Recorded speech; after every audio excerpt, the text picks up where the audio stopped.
Good evening and welcome. It's time to call this regular meeting of the San Felipe Del Rio CISD Board of Trustees, today being September 20th, 2021. Again, welcome each and every one of you.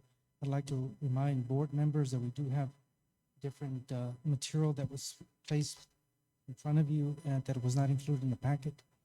When we get to those items, I'll allow some time for you to look and find the packet that we're on. Madam Secretary, would you call roll? Mr. Contreras? Present. Ms. Guanajuato-Webb? Present. Ms. Haynes? Here. Mr. Mesa? Here. Mr. Overfelt? Present. Mr. Smith? Present. Myself. Sir, we have a quorum. Thank you. Let the record show that we do have a quorum of board members and that this meeting was duly called and posted in accordance with the Texas Open Meetings Act, Texas Government Code, Chapter 551. At this time, we will have opening ceremonies, first with the moment of silence for personal reflection, followed by the Pledge of Allegiance. Please stand.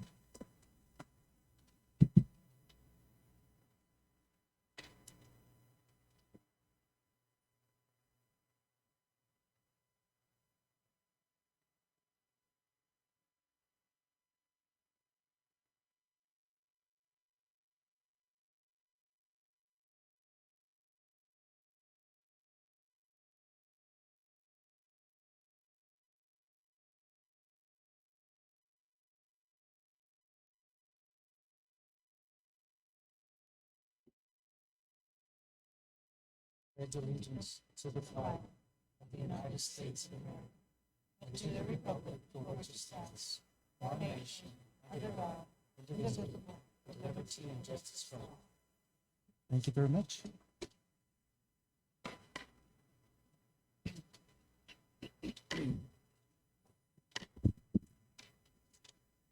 This time we will go straight into reports. We have no one that signed up for citizens' comments today. First report that we have is item 8A, 2022 Health Plan Update. Isaiah Garcia.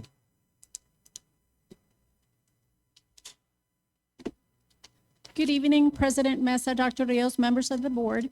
Tonight, we have Greg Coldaway and additional staff from Brown & Brown who are going to discuss our plans that we hope to recommend for the 2022 health insurance plan.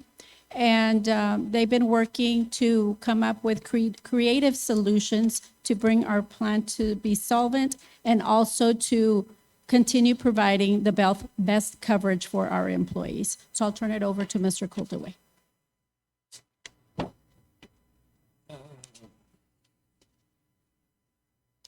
Well, good evening, everyone, and thank you for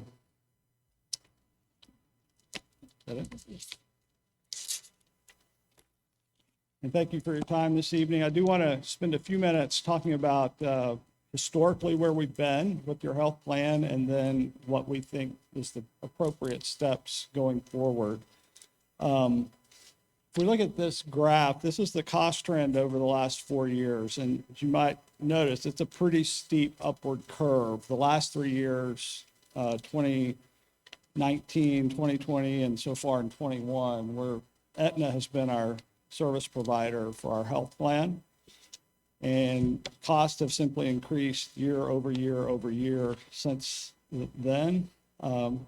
Costs overall increase from 2018 to today is about 64% over those 4 years. So we recognize that we have to do something different, and that something different is not change to Blue Cross or United Healthcare. They all operate very similarly, and we would expect similar results. And so what we've embarked on over the last year or so is some methods and ways to control the cost of your plan while at the same time enhancing some benefits for your employees. So that's been our goal, that's been our objective.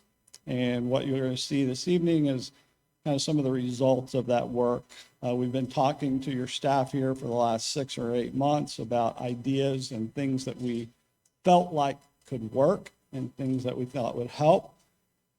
And starting couple of months ago, we started actually getting proposals for those concepts and those ideas to put some real dollars and some flesh on those ideas. So this is the renewal from Aetna.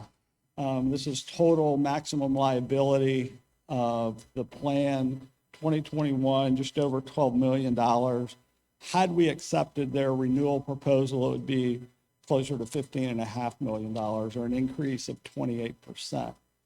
That is an unacceptable number, and one that would necessitate significantly increasing employee contributions or district contributions or both.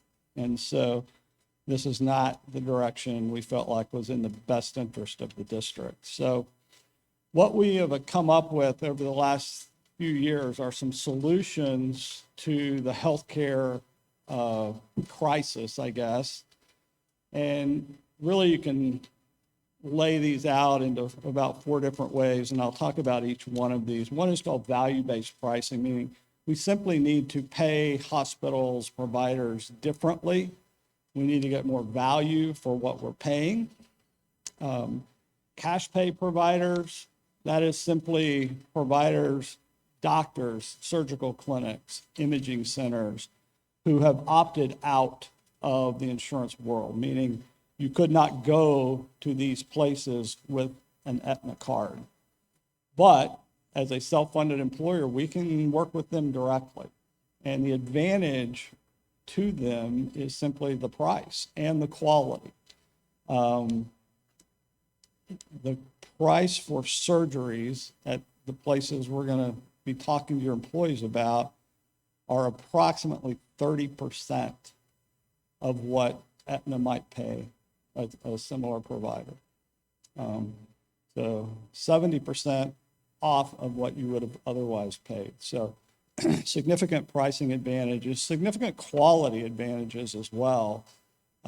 There's a whole lot of reasons for that, which we could discuss at some point, but they are in fact higher quality surgeons, facilities than we might otherwise have access to.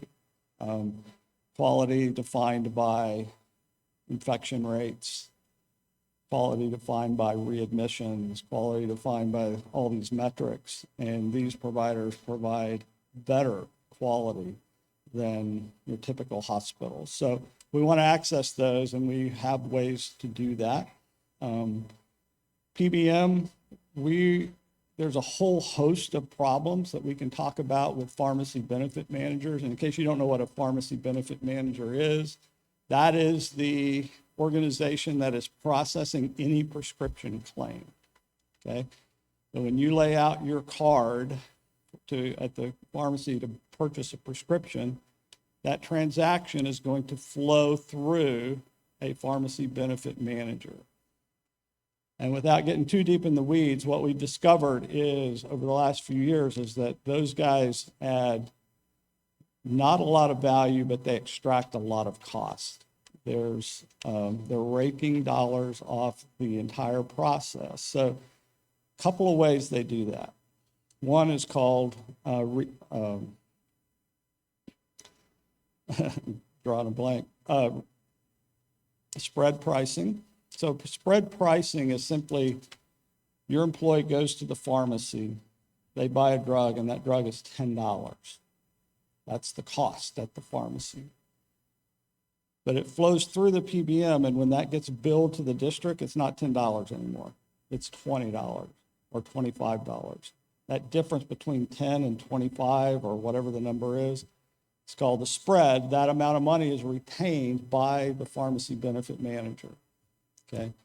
That's one way they're scraping money off the system. Another big one is rebates. So rebates are dollars paid from manufacturers back to the PBM when your employees purchase certain high-cost drugs, okay?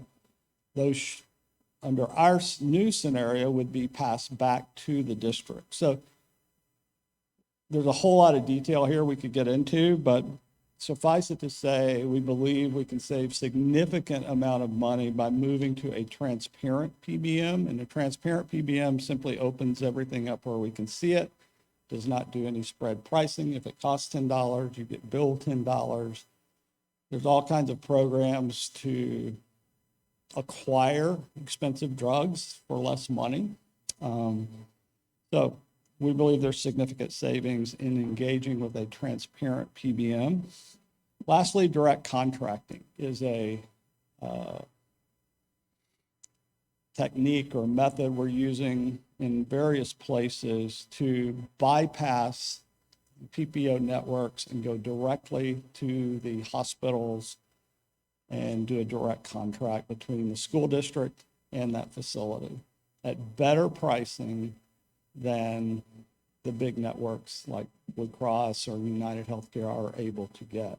So we've been working on that project for quite a while locally here with Valverde Regional Medical Center, and we are there. We're working out a couple of small details in that contract to be ready for execution, but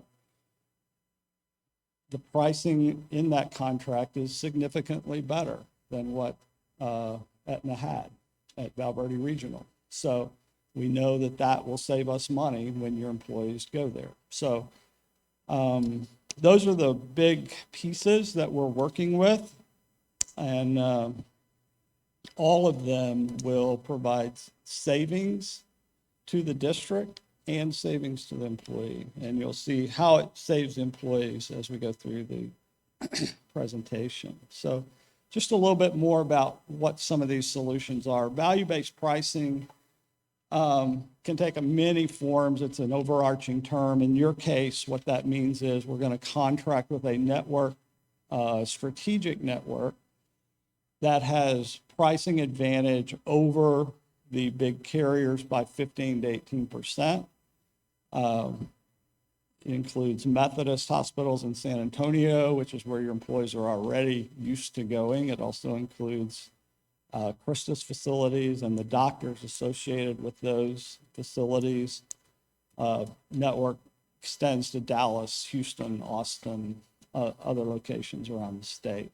So the Healthcare Highways network will save us money while providing access similar to what the employees are accustomed to today. We'll have a direct contract for your local providers at Valverde Regional. Outside of that, your employees will have access. It'll be out of network, and we'll simply pay those providers at a Medicare rate plus something. And in this case, hospitals will typically be paid at about 160% of what Medicare would have paid them, physicians at about 130%, and those are fair and reasonable reimbursements to them. Far less than they typically expect, but they are fair and reasonable. And so the value-based pricing is a combination of all of those things in your case.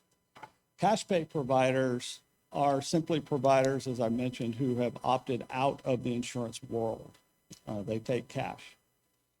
We can't access those providers with an administrator like an Aetna or Blue Cross, but the TPA we are hoping to contract with, it has systems in place to not only pay them appropriately, to connect your employees with them when it's appropriate, but we'll be able to direct employees to the place that's most advantageous to them. There's really three main ones that we'll be using, I think, significantly.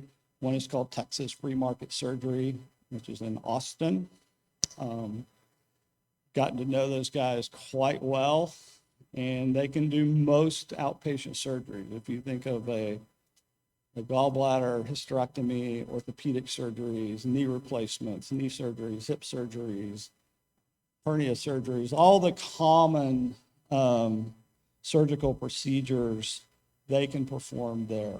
And the pricing differential is so significant that we would be kind of crazy not to allow your employees access to those providers. I'll give you one quick example just because I know the numbers. So total knee replacement. Get that done in San Antonio, somewhere after all the good insurance discounts and all that stuff, it's $60,000 to $80,000 for that procedure. That can be done at Texas Free Market Surgery for about $19,000, Surgical Center of Oklahoma for about $15,000. Totally bundled, all in price. So that's an example of the kind of savings that we can achieve. So it's significant.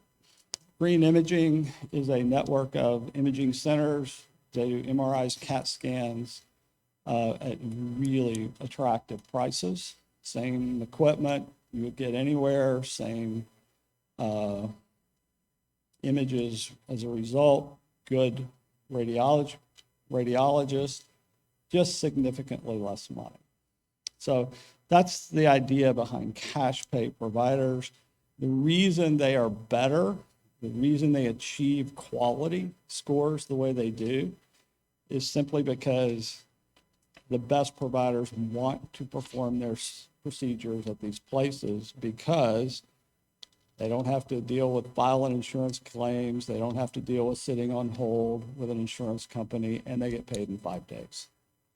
Because of that, the best people are attracted, and they only allow the best surgeons to work in these places. So really high quality options for employees.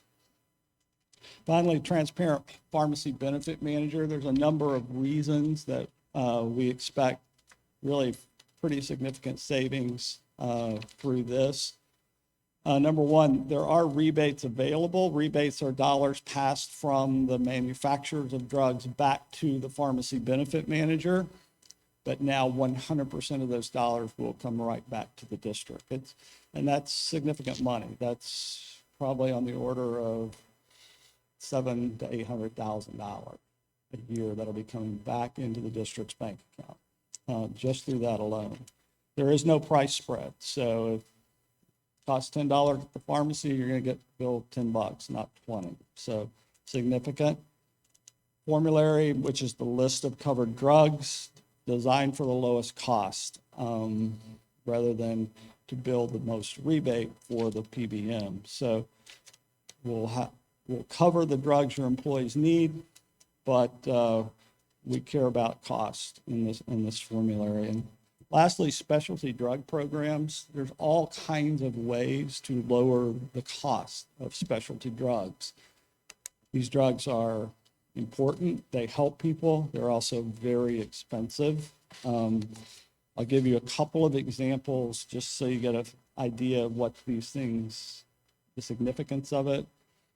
There are multiple people in your district taking drugs that cost $15,000 to $18,000 per month.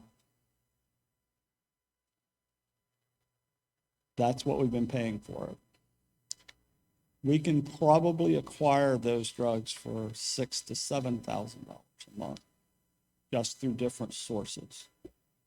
And our PBM is motivated and set up to help us do that. So when we do all of these good things with cash pay providers, getting great deals on specialty medications, whatever good deal at your local hospital, we're going to reward those employees who choose that by completely eliminating their out-of-pocket costs.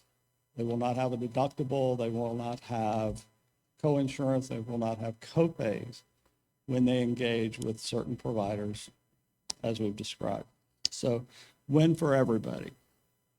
So the process to get there was we did a fairly significant marketing effort, RFP, for all of these components, and it's a bunch of different pieces that we put together. So we did get carriers to propose on it as well. Aetna sent us their renewal, Blue Cross sent a proposal. We got multiple third-party administrator proposals from Kempton, 90-degree benefits, Healthcare Highways, ABA, all high-quality TPAs. We got multiple network proposals, multiple pharmacy benefit manager, and about 13 different stop-loss insurance proposals. And then our job is to put all those together and choose the best out of each of those categories that we need. So we did a number, it's been about a day doing presentations here with your team. We brought the leading contenders here to the district, had them make their proposals, and we've made some recommendations. So we believe that Kempton Group Administrators is the best fit for our TPA. Healthcare Highways is the best network with the most savings and access. Southern Scripts described the best way to both save the district money and provide savings to your employees on their copays as well. Stop loss, we're not quite sure yet. We're still working on that, and none of that will be firmed up until we get more claims data. But we have some pretty good quotes there. In terms of plan design, currently you offer 3 different plan options to your employees. So one is called the high plan, one is the basic plan, and one is the high deductible health plan. Our recommendation is to eliminate the high plan and the high deductible health plan and really just offer one plan. I'll explain why. In the first place, 90+% of your people are on the basic plan already. So the vast majority are already there because it is the best value. There's only about 25 people on the high plan currently, and that plan is really not a good value for anyone. Some people have made that choice to be on that plan, and it's really not a good deal for them. So we want to prevent them from making a bad decision on that plan. And then the high deductible plan, we decided to eliminate because again, there's only about 30 people on that one. And the strategies that we want to employ, which is to reward people by waiving all their out-of-pocket costs if they make these good healthcare decisions, doesn't work with a high deductible health plan. IRS rules prevent you from waiving deductibles for any reason on a high deductible health plan. So we really decided to just bring it all into one plan where 90+% of your people already are. And so we'll have one plan offering. As the numbers sit today, we're looking at about an increase in maximum liability of about $948,000, or I don't know, somewhere around 8%, by employing the strategies and the techniques that we've described. So the stop loss carriers take that into account. When we tell them we're going to do a direct contract that's advantageous with the hospital, when you tell them we're going to access these cash pay providers, we're going to use this PBM and do it in this way, we get discounts on our stop loss insurance for doing so. So that's something like what I would expect the final numbers to be, but those are not guaranteed at this point. What we're trying to do and what the benefit to the district is, we're really trying to gain some transparency into the cost of the plan. We want to know on a very detailed level where our costs are and what we can do to mitigate it. If we don't know how people are spending money and how people are using the plan, it's very difficult to manage it. The TPAs we work with will provide us data that will get us much closer to real transparency into the cost. We obviously have to lower the overall spend because that trend line we looked at in the beginning is unsustainable in our view. So we have to change that trend line to a downward direction, and we believe we can. Benefits to your employees are that they're going to have essentially the plan they have today, but with some enhancements. So they will have a potential to get $0 copay for expensive drugs. They will cooperate with our PBM to source those drugs as we know we can. The win for them is we will waive their copay altogether for those drugs, okay? Because the savings is so significant, it becomes a win for the district as well. Because of the contract that we were able to negotiate with Val Verde Regional, we'll completely waive the deductible and out-of-pocket costs for your employees when they go there. Okay? So that's a win for them as well.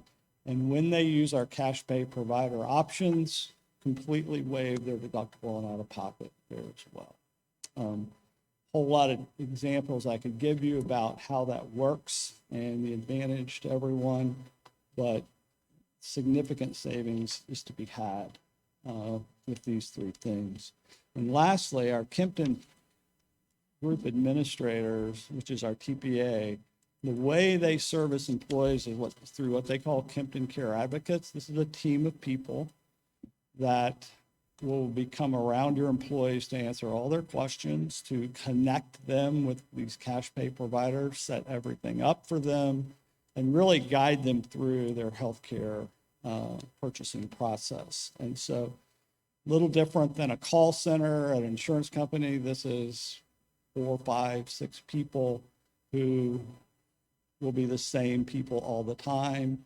They get to know your employees, the employees get to know them, and it's a very, very nice customer service experience talking to the Kempton Care Advocates. So that's what we're trying to get to, and I think everyone wins. I do believe we can change the trajectory of that cost curve, and I certainly believe that your employees will appreciate the opportunity to acquire the care that they need at no cost. So that is our intent. The plan design looks very, very similar to what you have today, with the addition of these opportunities to completely waive their out-of-pocket cost. So other than that, it'll look almost exactly like what it looks like today. So that's our intent, and that's where we're at. So we've put a lot of time into putting all this together, and I think it'll be a real win for the district and for the employees. So open certainly to questions from. Yes, we do have, Mr. Oldfeld has a couple of questions. I have a couple. Can you go back and explain to me again the employees that have $18,000 worth of drugs that they're medical prescriptions that they're taking? How that was going to go down to zero copay? I was totally lost on that. Yeah, so there's a couple of ways to source those, a couple of things we can do with those. The 3 that I looked at are all available from Canada, and our PBM can source them out of Canada for the price that I mentioned. And when we do that, we want to reward the employee as well by waiving their copay. So would that be mail based? Yeah, these are. Okay, so I guess the big question is, whichever PBM Southern Scripts, is that still going to be able to be filled by the local pharmacies, HEB, CVS, Walmart? Those particular drugs, probably not. Those are coming out of a specialty pharmacy already from somewhere else. Just run of the mill. Run-of-the-mill drugs, yeah. It's all the same local pharmacies. And it is Southern Scripts going to be along the same line as what we have right now as far as PBM or pharmacy benefits? Because right now it's, from what I've seen, it's really good. Because when I have to go to the pharmacy and pick up my wife's medicine and it's zero out of pocket, that makes me really happy, and I'm sure it makes our employees really happy. Yeah. So are we going to? Yeah, is there's that certain. going to stay within the realm of possibility with Yeah, this new one? absolutely. Yeah. Okay. So there's certain drugs that are required under the Affordable Care Act to be covered in that way with no out-of-pocket costs. That will continue to happen. Okay. Second, or other area of topic, you're proposing healthcare highways sync network, Correct. and I'm on their website right now for Del Rio looking for doctors. Yep. And for the most part, the main doctors that I see are employees at, because I happen to be a patient of theirs too, aren't on here. A lot of the doctors don't show as That's, being covered. that's correct. And And that's going to be a huge kick in the, if we No. only have to rely on Val Verde Regional Medical Center. the local doctors will be contracted before January 1. Will be contracted before January With 1. Healthcare We're confident Highways. about that. Sir? We're confident they We're will be. confident about that, yes. Okay. And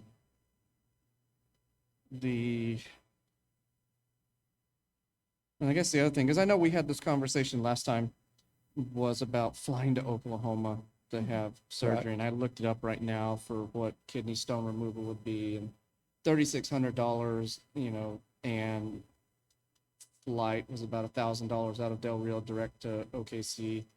And then you factor in hotel and all of that fun stuff. And if it's, unfortunately, in this day and age, we tend to live paycheck to paycheck. And I don't know how many people can throw down $7,000-8,000 to go there to Oklahoma to have surgery done, or even if it's to Austin. That's the only thing that worries me about So, a those couple- kind of ideas. Even if there is financing, it's just the fact of driving to Austin or flying to Oklahoma City. Sure. A couple of things about that. One is we're only going to recommend that and do that if it makes sense for the district and for the employee to do that. Number two, if that determination is made and the employee wants to do that, the district would cover those travel costs through the plan. So if it's a significant enough deal where, let's say it's a knee replacement, we can get it done in Oklahoma City for $15,000 instead of $80,000 in San Antonio, and the employee chooses to make that trip, all their travel costs for them and a companion would be covered. There's still significant savings to be had. So, yeah, we're not asking the employees to lay out the travel cost and all that stuff. That would be covered by the plan. And the third thing I would say is that this is always the employee's choice. They're making a choice to go to these providers because either to save the out-of-pocket costs and because they believe that the quality of the procedure they're going to get is high quality. So they're never going to be forced to do that. It's always their choice. Okay, and just last thing, because you mentioned employee choice. In the proposal to eliminate high plan and the HSA plan, I know you mentioned there was only certain numbers. I think Ms. Webb, you probably wrote it down. I don't know if, did you write down how many were 25 and 30. 25 and 30. So when we say employee choice, why would 30 people choose, or 25 choose the high plan, and why would 30 choose the HSA Yeah. compared to the others if we were to look at what? The reason people choose the high plan is because it's perceived to be better. And it is better by about $500 a year. So the deductible on the plan that most people are on is $750 per year. The deductible on the high plan is $250, so there's a $500 spread, right? Other than that, those plans are almost the same. And yet those employees are paying almost $2,200 a year to buy more to get that plan. That's a really bad financial decision for them. And we've allowed them to do that. I would prefer we not allow them to make that really bad financial decision, because there is no upside for them to do that. On the high deductible plan, there are some reasons why people would want that, but these strategies that we've talked about just don't work very well. So for example, they can go to Val Verde Regional, but we can't waive their deductible because IRS rules do not allow us to waive deductibles on a high deductible. So that Okay. was the thinking behind that. All right, I appreciate it. Thank you. Anyone else? Mr. Coldaway, I think you've explored a lot of cost-saving options that, again, the benefit is for all the employees. You've reduced that difference quite a bit, and we're grateful for that. So I hope you continue looking for other ways. We're always trying to, again, offer 100% of our employees, cost of the insurance. Yes, sir. And we realize that with, everything that's going on, even the cost of living has up 4%. So we appreciate anything that you do to assist our employees and Sure. continue the insurance coverage that we have. Happy to do so. Thank you so much. Yes, Dr. Rios. Mr. Mesa, besides making the presentation, they're also here for the agenda item 14D. And if at all possible, once we're done with the presentations, can we move item 14D so that they can get on the road as soon as they're able to? Any objection from board members? Sure. We're fine with that.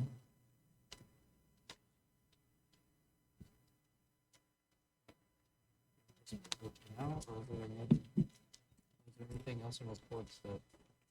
We can do it now. Jump it up If now. that's okay. Yeah, if we can do it now. Okay, 14D, being, I'm looking at a consideration to approve request for proposal, RFP, for San Felipe Del Oro CISD Medical Benefit Plan, Idea Garcia. Yes, sir. It is a recommendation of the administration that the Board of Trustees approve the request for proposal, RFP, for the San Felipe Del Rio CISD Medical Benefit Plan as presented.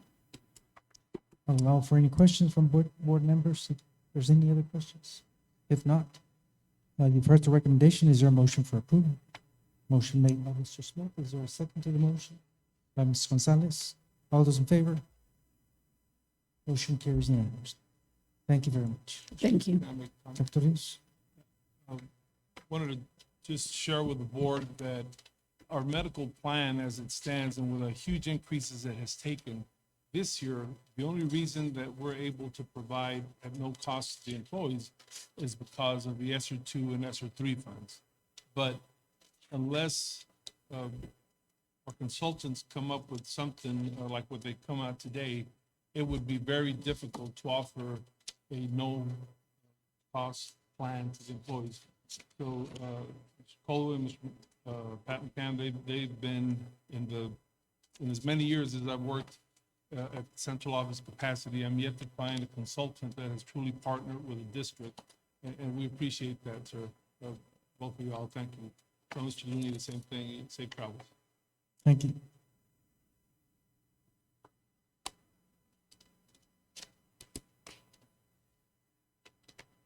Okay, we're going to continue with the agenda on reports. Item 8B, Teacher Incentive Allotment, Idea Garcia.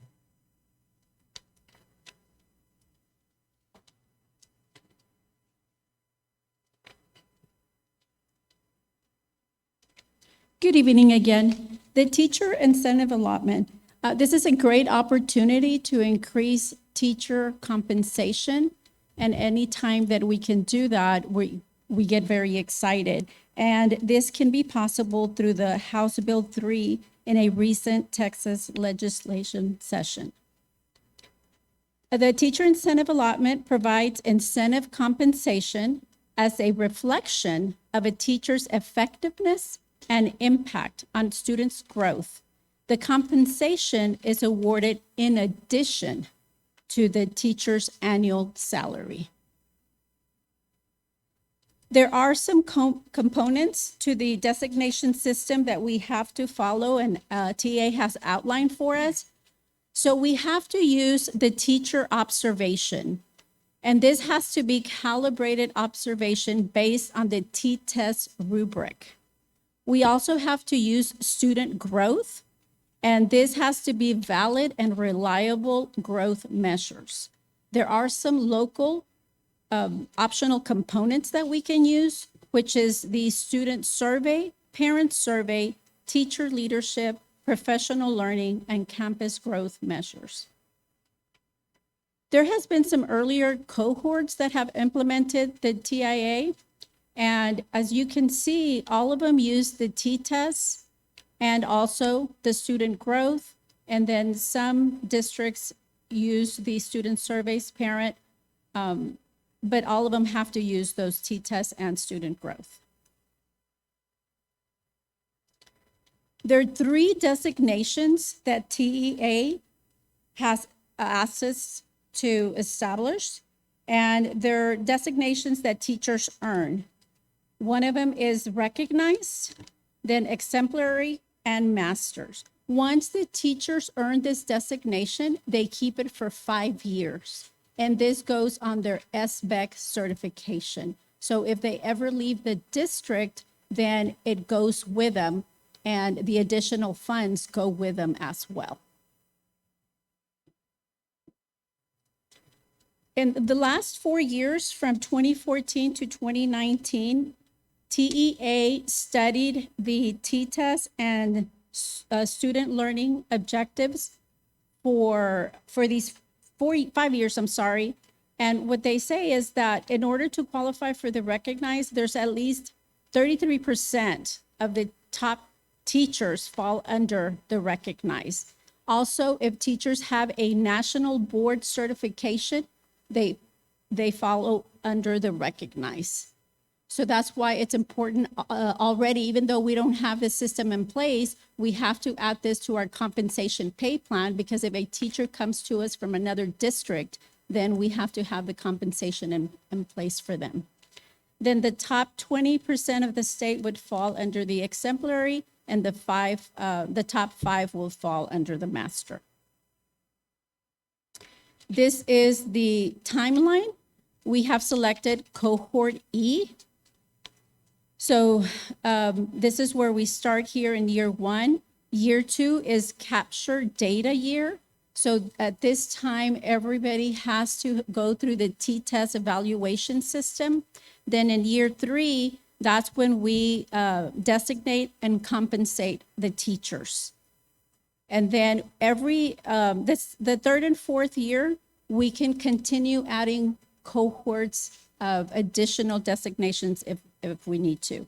Also, it's very important to have a stakeholder engagement meeting so that all the stakeholders are aware of this process. How are the designations levels calculated?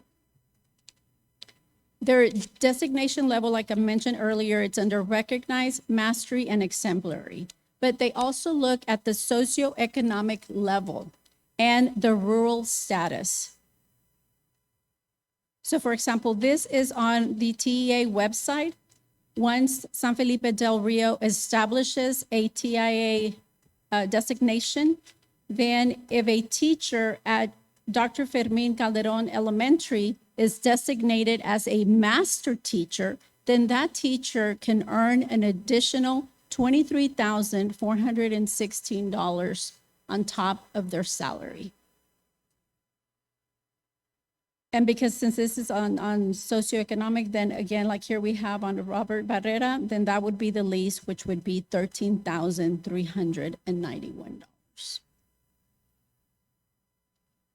So what are the next steps? We're going to meet with the steering committee based on the information that we have now with our t-test and the calibration, the student learning objectives. We feel that we need to start with pre-K through 2nd grade, 3rd through 8th grade reading and math, Algebra 1 and Algebra 2, English 1 and English 2, then have a rollout to communicate the plan for future eligible designations, create the plan for spending allotment funds, and then Region 15 will assist us in the process. Questions about the teacher incentive allotments? I just, I know for years I've been trying to see if teachers can create a file of all their awards they've received, like a designation of Teacher of the Year and training. And I can't find the right word, but it's not a file, but A portfolio? portfolio with all the information pertaining to training and additional, I guess, in-service and those type of things that they attend, whether it's a convention, in Region Center offerings, but there's webinars as well. But I think this is it's much needed. I think it's long overdue. We do have outstanding teachers, and I hope that they qualify for the designated 3 different areas. I'd like to open it up for Mr. Smith for questions. I got 3 questions. First of all, the funding, where's the funding? Is that district funding, state funding, what is it? That's state funding. State? Okay, and then when you talked about, we selected Cohort 3, who is we? Well, because the administration, because this started back in 2019. So then at that time, it was just rolling out. Then we were going to go with Cohort D, which was last year, but because of COVID, then we had to move to Cohort E. And mainly, Mr. Smith, it's about preparation. So in order for us to send the application, we need to make sure that we're going to qualify. So we need to look at the way that we calibrate for T-test. We need to make sure that we have the data for student growth. Because if we don't have that aligned, all this information is going to go to Texas Tech University, and they're going to analyze the data. So if we're rating teachers very high, but the students are not growing, the application is not going to pass. Fails. Mr. Smith, it was a cabinet decision, sir, to go on this cohort. And then the final question, I'm not sure I understood what you meant by why is every campus got a different value for? I'll explain that. Okay. That's not set by the school district, Mr. Smith. The state sets those designations based on the poverty level, socioeconomic level of campus. The idea is not only to reward teachers, but to incentivize them to go to the highest needed areas. That's why Calderon has the highest socioeconomic lower level, so they get the highest allotment of money. So if I'm a teacher and I'm coming to the district and I say, okay, so Bobby Barrera Elementary needs a teacher, but so does Calderon. Same grade, same subject. Well, I can stand to make twice as much money if I go to Calderon versus Bobby Barrera. So that was part of the strategy behind the state. No, exciting stuff, and I think this is pretty cool project, man. Incentive compensation plans are really a good way to motivate. Obviously, it's motivation. So cool. Anyone else? Yes. Mr. Contreras? Can you go back to the allotments for For the campuses? campuses? Yes. Now, are we sure that is per teacher or spread out through, I mean, that's a whole lot of money if you have 4 or 5 teachers For teachers. on the master allotment. It's, You know, that is, so are we sure on those yes, amounts? sir. They're per on the teacher? TA website. Now, the trick here is that They gotta not qualify. everybody becomes a master teacher. As a matter of fact, they also have percentages on what percentage of the teaching population should be a master teacher. That's why this year is so important that teachers get their evaluation, and we have training with the principals to make sure that it's calibrated from one campus to the next, so that everybody is grading according to the design of the rubric and not inflated. And is there a cap on number of teachers that can qualify for school? There's no count, other than they have to be a master.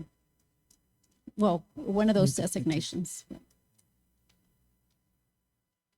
Yes, the goal of TA was to have teachers earn a 6-figure salary. Ms. Webb has a question. Yes, and I have a comment too. Back in around 78, I believe TEA, 78, 79, TEA gave teachers an incentive for certain things that they were doing, and it was like $3,000, $4,000 for those teachers. So this is similar to that. However, my question lies with how are we going to show student growth for all the teachers that are teaching electives? They have no testing. And I'm thinking of Mr. Gonzalez's CTE teachers. They don't have a test to show growth from their students. They are doing projects, they're doing, how are we going to calculate that growth for them? Ms. Webb, Yes, sir. if you go to the last slide, please. It's very difficult to do that, Ms. Webb. And that's why for the first group, we are only including the teachers who teach the subjects designated in 2A through 2D, pre-K, K2, third and eighth grade. You know, we have, first TA provides us student growth for those subjects. And for pre-K through third grade, through some of the local assessments that are offered, we can do that. So once we have this plan in place, for the next round, in year 3, we will start talking about how to include some of the electives. Now, if they're a national board certified teacher, then they automatically qualify and they don't have to wait until that year 3. But this is very difficult, and a lot of the districts that submitted plans and try to be very wide encompassing, their plans were rejected. So that's why this year we're submitting this simplified plan in hopes that it gets approved, and then in the following years, we can see how we include elected teachers. But they will not be included in this first round. That was one of my concerns, because we have a lot of elective teachers that are excellent teachers that are doing a tremendous job with their students, yet they're not going to be compensated in any form or any way until maybe the third year or second year, if they still remain with the district. You know, that's the other thing that we have to look at. We are looking at parent survey, teacher surveys, and things of that nature, and Mr. Mesa mentioned them keeping a log and a portfolio of the trainings they have received. But doesn't the Region Center also have a log of the trainings that these teachers attend? Or does HR have a log of the trainings that are done here? The region keeps log of the trainings that they offer. Our teachers go through trainings, you know, beyond the service center. We are almost done finalizing a dashboard for teacher training with our consultants. And it should be ready to roll out here within 30 days, where then we could keep track of all of that, not just trainings provided by the service center. It's exciting, but it really is a whole lot of work, but they're almost done. So we will have that. And when we do get to the point about including elected teachers, one option is the portfolio that Mr. Mesa was talking about, and how the portfolio grows over the course of the year, and that can certainly be incorporated into it. But we're just not there yet. And then the last question I have is, will these teachers, all teachers, not just regular classroom teachers, but all teachers, will they receive extensive training on what makes a master teacher according to T-tests? Because it's easy to say, here's a T-test, this is what you're evaluated on. But it makes a big difference when they say, if you do this, this, this, and this will get you to the next level. Because a lot of times teachers are doing their best. They're doing everything they can think of. But when they ask, what else can I do? The answer is, well, I don't know, you're doing everything. Well, that doesn't tell you anything. I'm sorry. We will definitely, we're working with our principals, so that they in turn can work with the teachers and have all this well articulated. Okay. Thank you, ma'am. Again, this is wonderful information, and it can be done. Calderon received some money, and it was distributed among everyone, including cafeteria, for improvement in scores. It wasn't really designated for the teachers, but it can be done. Thank you so much. Thank you. We continue with reports 8C, HB3 Presentation, Grade 3, beginning of the year assessment results. Ida Gomez.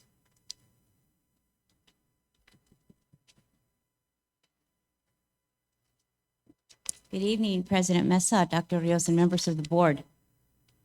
One of the House Bill 3 regulations from last year is that we present an update every month. So here we are starting a new school year.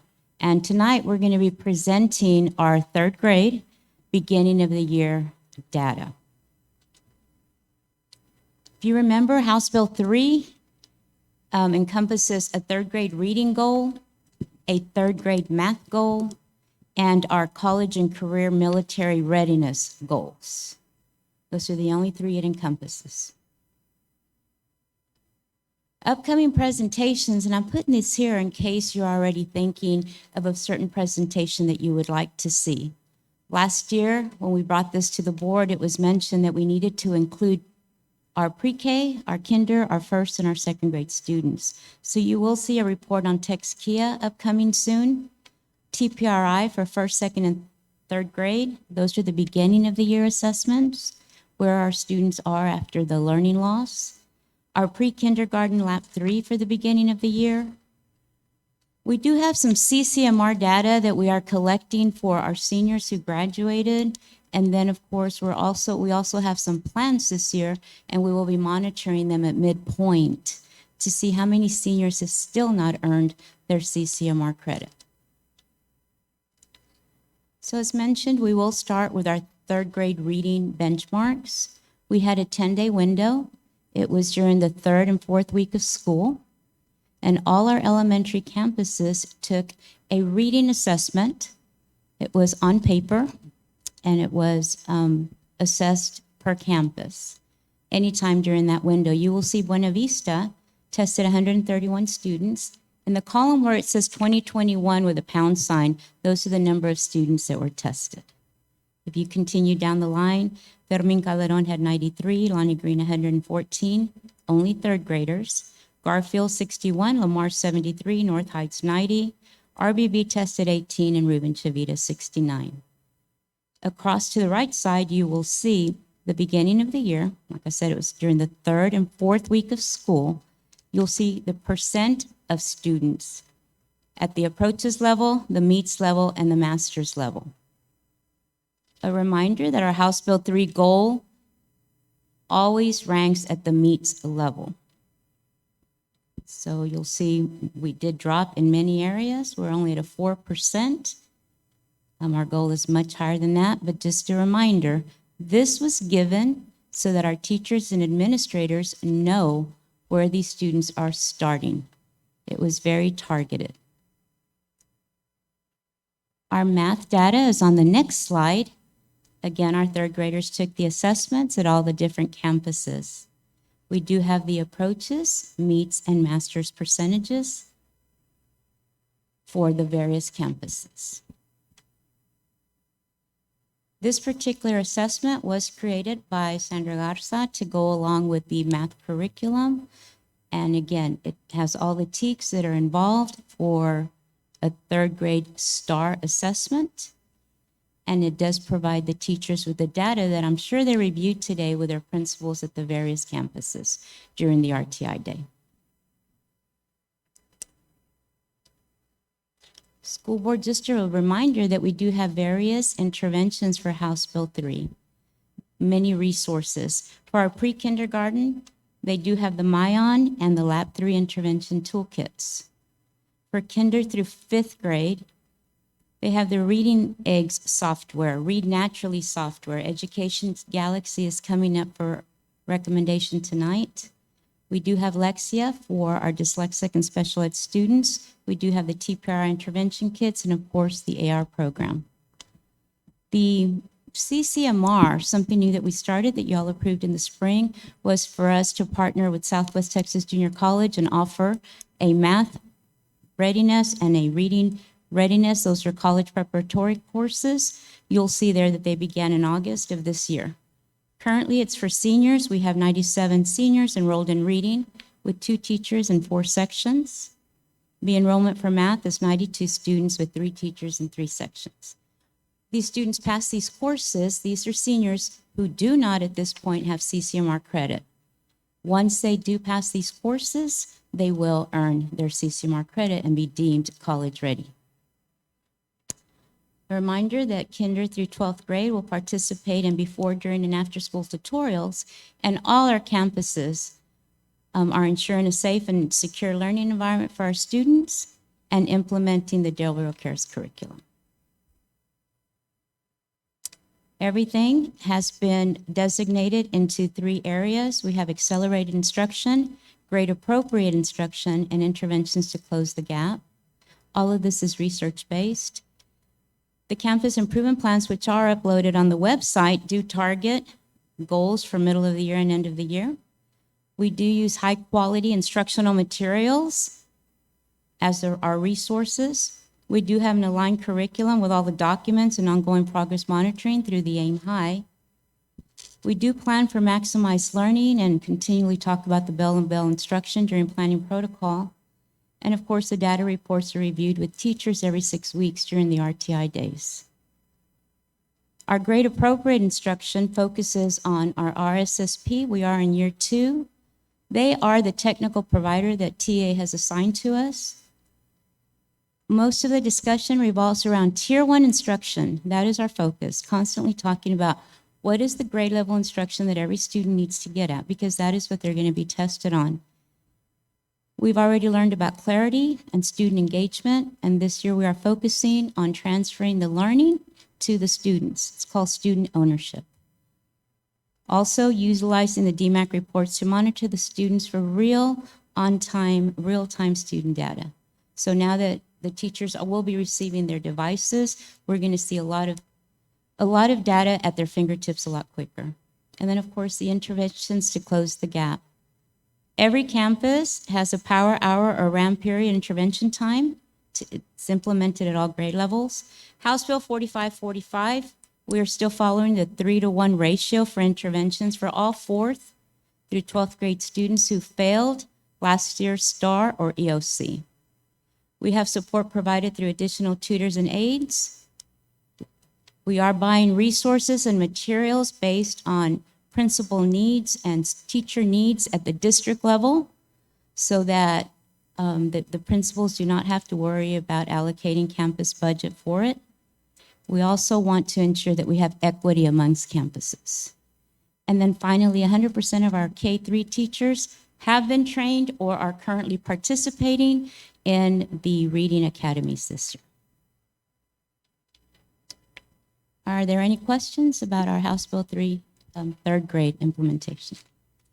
Questions, board members? Ms. Webb? Would it be possible for our next board meeting to have an update every 6 weeks as to how the students are doing and what progress they have made?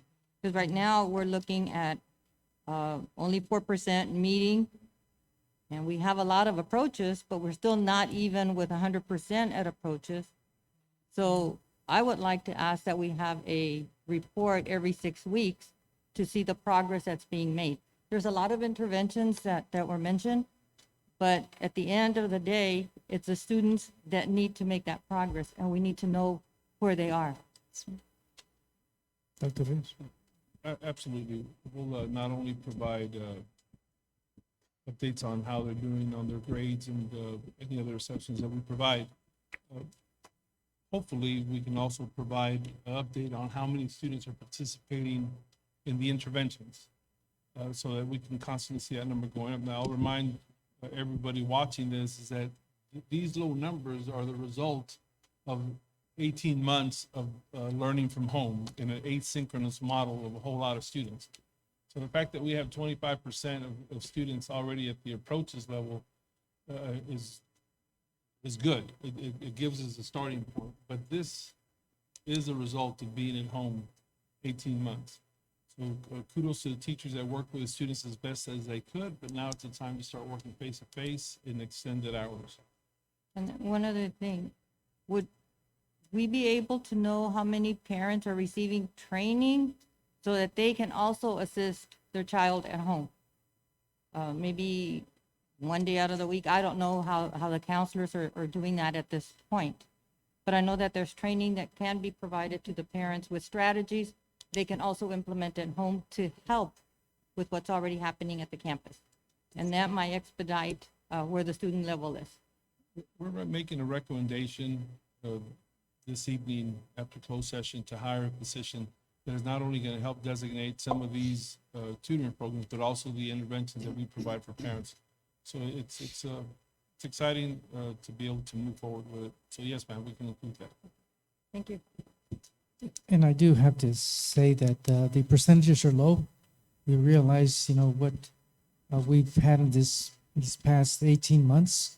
I think there's light beyond the horizon in regard to vaccines for our younger students, possibly by the end of next month. It has been difficult, but somewhat disappointing with the numbers as far as meets percentages. And there's got to be an exerted effort to make sure that we bring up those percentages by a whole lot this year. There's got to be a lot of work to catch these students up with both reading and math. So One question, with military readiness, the TA is not even using that to rate the campuses anymore. that is correct, Mr. Mesa. That's the last information we have. They still calculate it, or I should say, identify it as CCMR. But we have been told that because they really can't, I guess, gauge it correctly, they are not using it currently. Okay. Anyone else? Mr. Smith? Just one question tied to any comparisons. I mean, to understand how effective our online world was in comparison to other districts. We have this kind of scorecard from similar districts that we just bounced off. I'm just for curiosity. I mean, I know we've got a delta, but it'd be good to know how we compare to the rest of the world. It's difficult because everybody did online learning differently. If we look at our districts west of us, west of San Angelo, virtual learning was almost non-existent. There was no remote learning. Kids kept coming to school. If we look to the district south of us, they had as much or more online learning than we did. So the expectation would be that they would be doing more different than Similar. yeah, or similar or harder results. Yeah.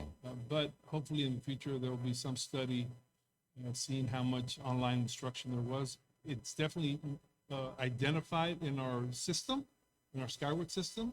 So there could be reports that are pulled, but again, we have to find like districts. Because TA right now is not saying, okay, you're 40 like school districts, this is what it is according to remote instruction. They don't have that yet, but Yeah. maybe one day they will. Okay, thank you. Yes, Amy? I just want to know about the Education Galaxy and Reading Eggs, because some concerns are that why wasn't the Reading Eggs purchased for kinder as well? The Education Galaxy begins at first grade. So we could only purchase it. We're making a recommendation tonight for first through fifth grade. The Education Galaxy. Then the Reading Eggs, since we needed something for kinder, we did purchase the Reading Eggs for kinder and first, both. Okay. So, yes, ma'am, just to make sure. And we do have purchases, software equitable across all different grade levels, but not everything is available for all grade levels. I just wanted to make sure I heard that Galaxy, the Education Galaxy was kind of hard for the kindergarten. It was So, kind of hard. I'm it's sorry, difficult for the students? for the kindergarten. So. Oh, yes, ma'am. It's yeah, so not. I just want to know, but now you just said that you're going to go ahead and purchase that. What they did is kindergartners who are using first grade. And we chose not to do that. If it wasn't made for kinder, it's just a frustrational level. So then we went back to what we have used, which is Edmonton Reading Eggs, and we did purchase it for kinder and first again. So this would be our third year with it. Yes, ma'am. Thank you. Anyone else? Okay, thank you very much. Yes, sir. Go Thank to you. our next report, item 8D, Facilities Report Update. Hector Chapa.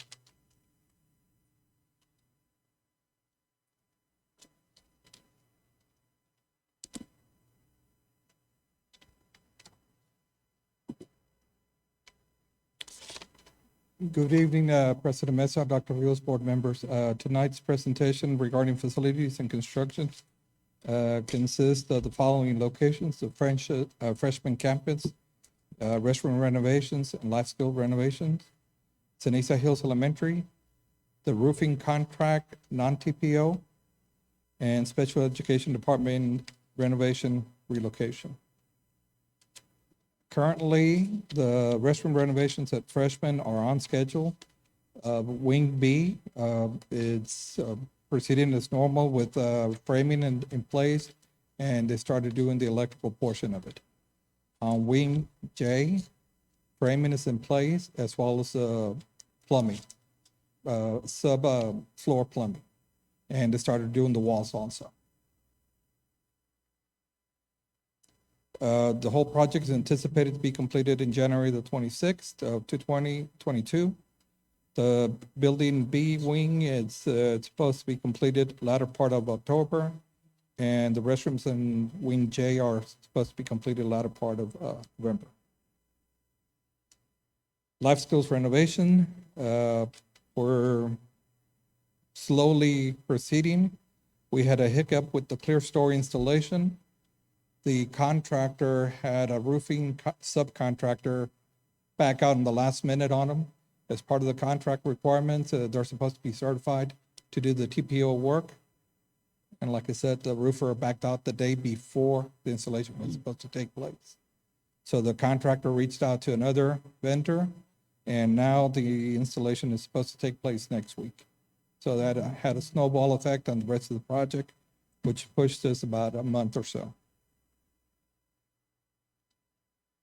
So now we're looking at completion date of latter part or the end of October instead of this month. The Ceniza Hills Elementary Campus is proceeding according to schedule. The earthwork for in anticipation of the foundation and footings and so forth, it's been completed on schedule. Contractors working on doing the underground utilities on the building pad itself, and already started cutting the access driveways, parking lot areas in advance of finishing those areas.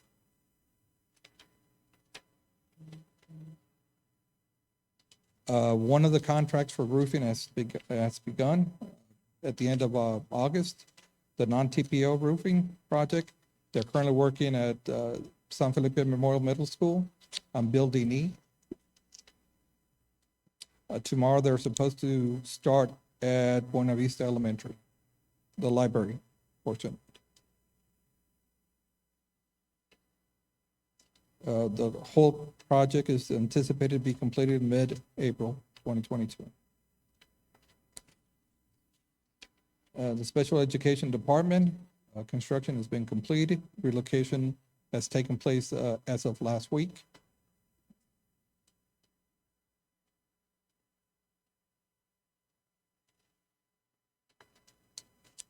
Any questions regarding the construction?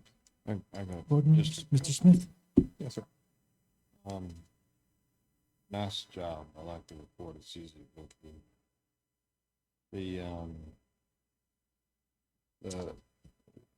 You were working with the city on some partnership agreement for the elementary project. What's the status of that? Something to do with Yes, sir, the parking. Yes, we submitted a proposal to the city indicating that the back part of Ceniza Hills Elementary, if they would develop it into a park, we would maintain it, and then we would dedicate the road as a city road instead of just a road for us to use as park. Yep. Cities had their hands full lately, so they haven't responded to that, but as late as, I'm gonna say early last week, communicated with Mr. Sheedy, and if he's still on track to present that, it hasn't fallen off their plate, they're just a little busy right now. But within the next couple of months, we should have something resolved from them. And then if the city was, for whatever reason, not able to do that, then I hope that we as a district would still develop that, except not the road, right? Because then there's no trade-off, but that we would still develop it. So much like North Heights is used as a walking track for that community, we still have something there. But again, if the city participates, then the development of the park can be much nicer. Okay, and then the other question kind of tied to that region is there was some discussion about, I've got questions from different, community members about how that possibly could connect better to the wagon wheel in that area, that there's a possible connection there. And it seemed like there was somebody exploring that, maybe Abner, I don't remember. There was a concern about how much traffic would be flowing through Pagarita Street. and they asked if there was a possible connection to the other subdivision behind. Yeah. That Ceniza Hills. I know that the county had explored extending the loop up through the back of that. But as far as some direct connection, nobody has talked to us about that, sir, Okay. at all. The county's the only one that's mentioned the possibility of extending that loop. Now, we did have, I did sit down with the city manager and one of the council members and explain how we would absorb a whole lot of that traffic by having queuing areas where the cars could park so that they wouldn't be lined up out through the neighborhoods. And they appreciated that information, but that's as far as the discussions have gone. Anyone else? Dr. Rios, as far as the dirt, hauling of dirt is all stopped, and the sweeping of the streets and all that? Yes, sir, all the earthwork is complete. Mr. Chapa informed me. That is correct. Great. That's one thing that we were hearing from residents, all those trucks rolling by. So I'm glad. Sir, before Mr. Chapa goes on to the work orders, I'd just like to, one, invite any board member. There's a whole lot of work going on, and none of it's really big, other than the school. But there are a whole lot of projects, a lot of which our own maintenance department is doing. The special education department, the renovation relocation, it was done almost entirely by our crew under the direction of Mr. Scott Carcasi. So it's very nice, job well done. There's still some things that we could do later, but it's just a very nicely developed. Mr. Chapa designed it himself in conjunction with the special ed department, and then Mr. Carcasi and his staff built it. It's just very nice. So I hope that y'all will schedule a time, and I'd love to give you all a tour of the progress that's been made throughout.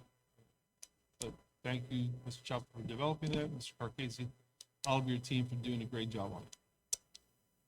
Dr. Rizal, I'll take you up on that next week sometime. Okay, we'll continue with maintenance.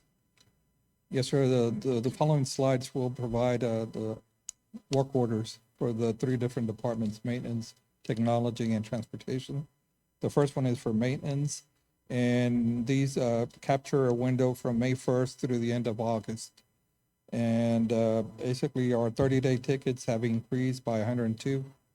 Our 60 days are at 82, and at 90 days, 48 at 90 days at our maintenance department. And the slide provides the breakdown of the different trades that were involved. Number of tickets opened and closed for maintenance there. A total of 504 have been still remain open, and 780 have been closed during this time frame. Technology, same time frame. There's a total of about 2,895 tickets have been closed. 337 remain open. There's on the 30-day frame, there's been 111 work order increases. 60 days, it's only 9, and on the 90 days, it's 14. Transportation, 38 tickets remain open, 263 have been closed. There's only 23 tickets on the 30-day time frame. There's a decrease of 2 tickets on the 60-day and no change on the 90 days. Any questions? Board members, questions? No questions. Thank you, sir. Appreciate it. We continue with item 8, reports. We go to item E, online learning. Ida Gomez. Dr. Rios.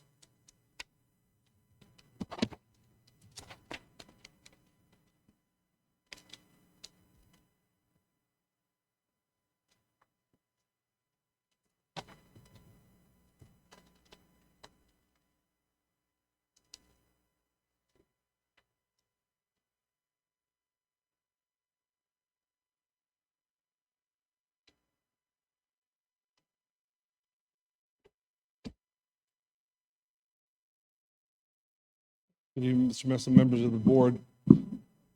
Before I make this presentation, I want to mention that Senate Bill 15 was recently passed and signed by the governor, and it deals with remote learning.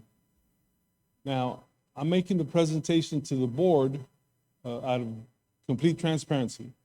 But before I begin, I want to say that unfortunately, based on the resources that the district has and the design of the program, I can in good conscience recommend that we go forward with implementing this type of remote learning. We just don't have the resources.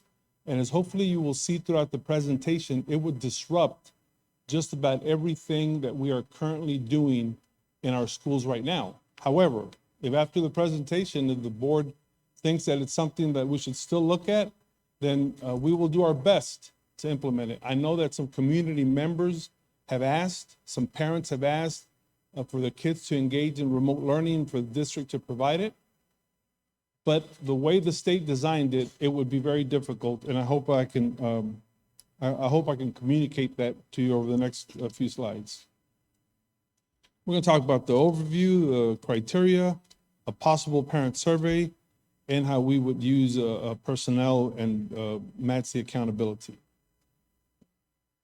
So Senate Bill 15 does allow the districts to receive full ADA for remote instruction. Now, it provides no additional funding. It just says what you're getting now in ADA, you can continue to get it, and it will be effective for an entire year. Till September 1, 2023. That would be 2 years. However, we have to have established criteria for students to participate in remote learning, and we can remove a student from local remote learn providing the district establishes a process. Well, they just want us to have a clear plan on how we accept and remove students. The district should have an overall performance rating of a C or higher, which we do, and that ensure that teachers are not delivering remote instruction and in-person instruction concurrently. So really what this means is that we can't have a teacher doing direct instruction with students in front of them and then a camera behind them capturing it. You got to have separate teachers. And that's one of the biggest obstacles. First, we don't have extra teachers. We don't even have extra teachers applying for the job. So if we were to offer remote instruction, we would have to just do a whole lot of juggling, and I'll explain in a little bit what that would include. But first, some more of the statutory requirements. If a student received remote instruction for a majority of the instructional days in the previous school year, for example, 88 out of the 175 days, then they should have achieved satisfactory achievement or higher on each STAR assessment administered. If a STAR test was not administered, but the student was in a great subject area for which STAR should have been administered, a different assessment can be administered that shows a level of proficiency. Basically, what this says is that if a student took a STAR test and they didn't pass it, then they don't qualify for remote instruction. Immediately, a whole lot of our students that are served by the bilingual department or the Department of Special Education would almost not qualify because a whole lot of them have lower than average passing rates. It's our neediest population. If a student received remote instruction for a majority of their instructional days in the previous school year, then they needed to have had 10% or fewer absences and earned a grade level C or better. This isn't very difficult to do. Based on information from the current year, that means this year the student should be enrolled in a school district. That means they cannot come into our district to get remote instruction, just because we may be offering other districts aren't. And the student has reasonable access to in-person services. The student has fewer than 10 unexcused absences while enrolled in local remote instruction over a 6-month period. This would be some of the criteria that we would use to decide whether a student can continue or be removed from remote instruction. Finally, school districts may only enroll 10% of the total district-wide population. Our student population is currently right at about 10,000 students. So this means that we would have approximately 1,000 students that could be served. And this would include anybody that the art places there or the 504 committee. It's everybody. It's not just the regular population and then the others are extras. It involves everybody. So a summary, remember they had to pass a STAR assessment, less than 10% absences, and pass core courses with 70 or better, and it's only 10% of the population. Now, principals would be responsible for ensuring locally developed surveys distributed to all parents for remote learning interests. This is what this means. Because we don't have extra teachers, we would first have to find out what students and their parents are interested in remote learning. So then I'd have to look at the data and say, okay, we have 15 students from each one of our elementary campuses that are interested in remote instruction for a certain grade level. So then looking at the numbers of students per campus, then I'd have to shift teachers around. I'd have to say, okay, I'm going to take a teacher from Buena Vista and a teacher from North Heights to do third grade. And then that campus is responsible for shuffling all the other students around because I'm removing one teacher. I don't have extra funds to hire a separate teacher, correct? So I have to shuffle them around. And then I have to decide the students that I'm shuffling around, what campus do I attribute them to? And here's the difficult part. If I attribute them to a high-performing campus and I'm taking students that have already passed the STAR assessment, then I'm creating a lose situation for that campus I took them from. So it's just a whole lot of juggling, a whole lot of decision-making. But at the end of the day, it involves removing teachers from a campus and then rearranging the schedules of all the students that didn't qualify for remote learning that stayed on the campus. So it's difficult. But if the situation got worse, then maybe we would have to do that. But I would just share with the board that at least the numbers that are reported at the school district, the positive COVID numbers have not taken drastic increases. If anything, they have decreased, at least as far as we know, and they're reporting them to us. The last board update that I shared with you all this past weekend indicated as much.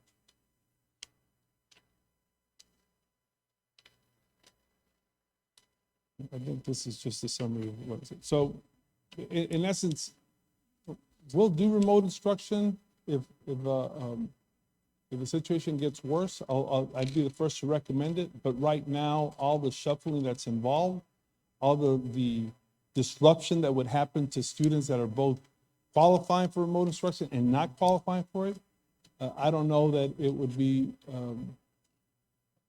a worthwhile effort and would probably disrupt more students' learning than help them.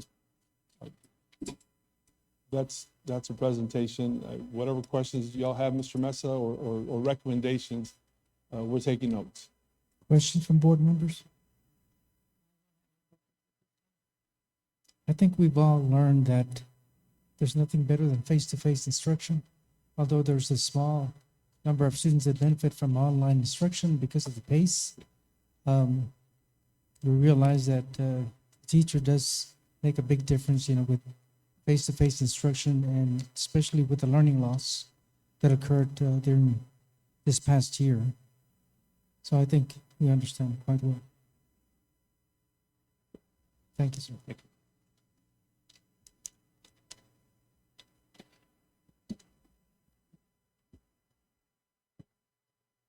Okay, we're going on to consent agenda, item 9. Again, there's some minutes from some meetings, a regular meeting and special call meeting. There's some financial statements, and if you would look through some of these purchase items that we have, some of them are quite big. If you have any questions, please let me know so we can pull those out.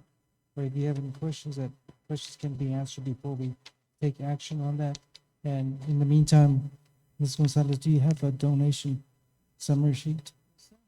Would you read off the donations? Dr. Don James, $1,000. Gabriel High School athletic trainers. Life Touch Prestige Premier Program, $163.11. Gabriel High School.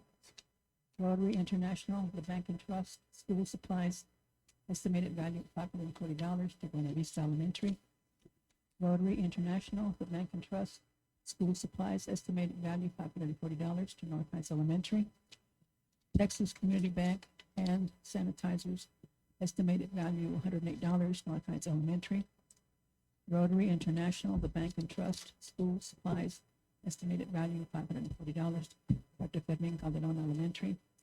Leonel Cavazos, bulletin boards, planners, and markers, estimated value $84.68 to Lamar Elementary. Adrian Larson, school supplies, estimated value of $150 to Buena Vista Elementary. Rotary International, the Bank and Trust, school supplies, estimated value $540, Dr. Lonnie Green Elementary. Rotary International, the Bank and Trust, school supplies, estimated value $500 to Roberto Bobby Larrera Elementary STEM Magnet. Southwest Texas Regional Back to School Health Fairs and Partners, 48 backpacks, estimated value $200 to Dr. Fermin Calderon Elementary.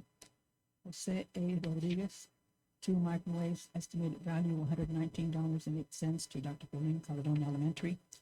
Rotary International, the Bank and Trust, school supplies, estimated value $500 to Garfield Elementary. Thank you. Thank you very much.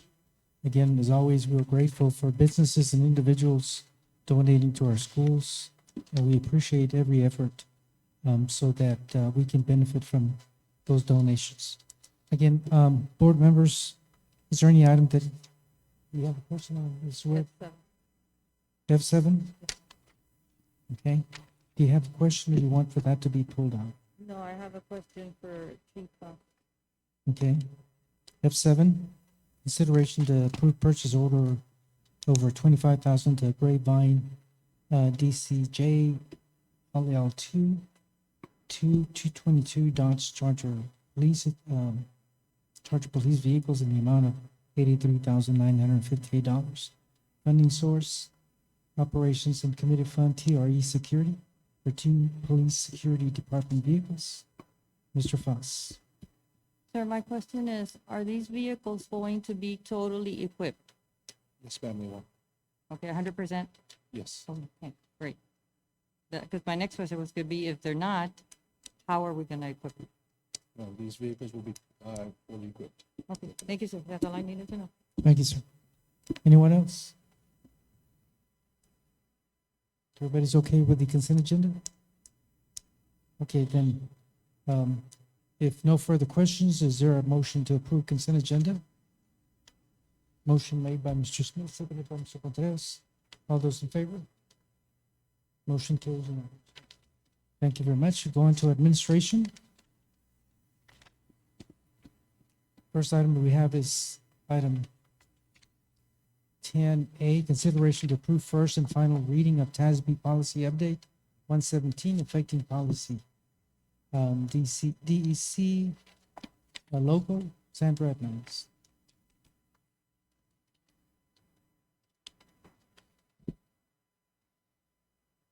Good evening, Mr. Bessa, Dr. Rios, and members of the board.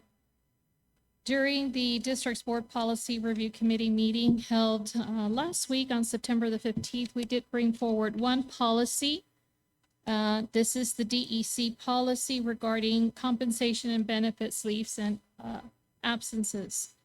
The events of this past year have highlighted the need for additional flexibility regarding the administration of employee leave. TASB Policy, Legal, and HR Services collaborated on the recommended revisions to this policy, which remove administrative details not required to be in the board policy so that they could be addressed appropriately in administrative regulations or in the employee handbook. Other changes that are in this policy include updating the definition of catastrophic illness or injury to clarify the leave transfer program is only for use by participating employees, and the inclusion of statutory requirements for peace officers and revised terminology within the policy. Are there any questions regarding this particular policy? Question, board members? No questions. Recommendation, please. Yes, sir. It is the recommendation of the administration that the Board of Trustees approve the first and final reading of TASB Policy Update 117, affecting policy DEC local, compensation and benefits, leaves and absences as described. Thank you very much. You've heard the recommendation from administration. Is there a motion for approval? Motion made by Mr. Smith, is seconded by Mr. Orfeld. All those in favor? Motion carries unanimously. Thank you very much. Thank you, sir. Next item we have is 10B, consideration to approve the adoption of the 2021-2022 Superintendent's Evaluation Calendar. In accordance with the Commissioner's rules, each district must establish an annual calendar for the appraisal process of the superintendent. The Superintendent's Evaluation Calendar provides a timeline of activities and processes, including a goal-setting procedure defining expectations of the superintendent, one or more formative conferences, and a summative conference at which the board and superintendent discuss the final evaluation findings.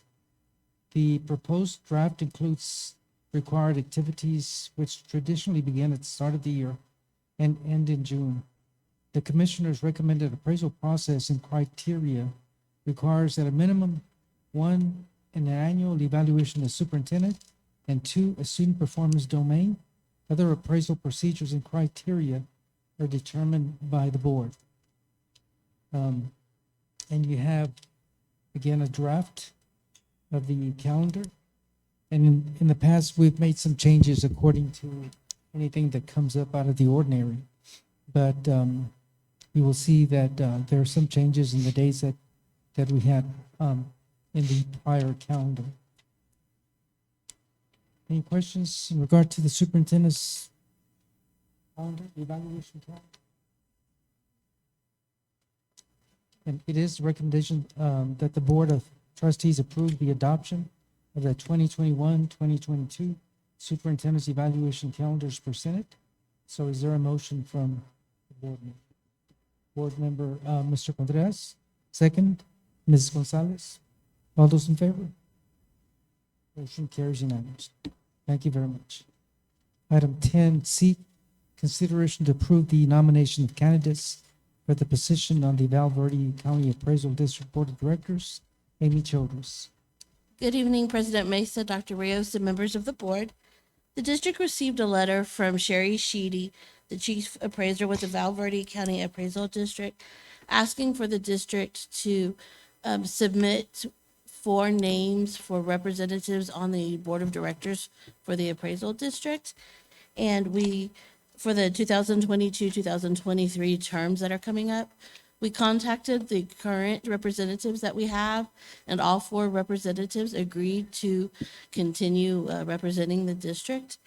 And those individuals are Mr. Ramiro Guzman, Mr. Christopher Kishman, Mr. David Torres, and Mr. Juan Gallegos.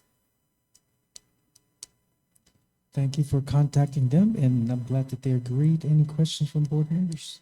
We want to recognize Mr. Kishman is in the audience, and I believe has 100% attendance on the appraisal meetings. Thank you, sir, for assisting and representing us in the appraisal district. Any questions for Amy? Any questions? Recommendation, please. Yes, sir. It is the recommendation of the administration that the Board of Trustees approve the nomination of Mr. Ramiro Guzman, Mr. Christopher Kishman, Mr. David Torres, and Mr. Juan Gallegos for positions on the Val Verde County Appraisal District Board of Directors. You've heard the recommendation from administration. I'll entertain a motion. Motion made by Ms. Gonzalez. The second by Mr. Contreras. All those in favor? Motion carries unanimously. Thank you very much, Amy. Item 10D, consideration to approve North Heights Elementary as a future site of the San Felipe Del Rio CISD Head Start Pre-K program. Sandra Hernandez. So I'll Dr. Ruiz. agenda item. It's okay with this one. Trust last month, the committee that was formed presented the reasons. So today I'm bringing this agenda item forward so that we can move forward with the plans to engage the architect in designing the work that has to be done, because the work will be extensive enough to where it can't be done in a 3-month period. It would have to be done some this coming summer and some the following summer in order to prepare North Heights to serve as the early childhood center at the same time that the San Luis Hills Elementary School opens up.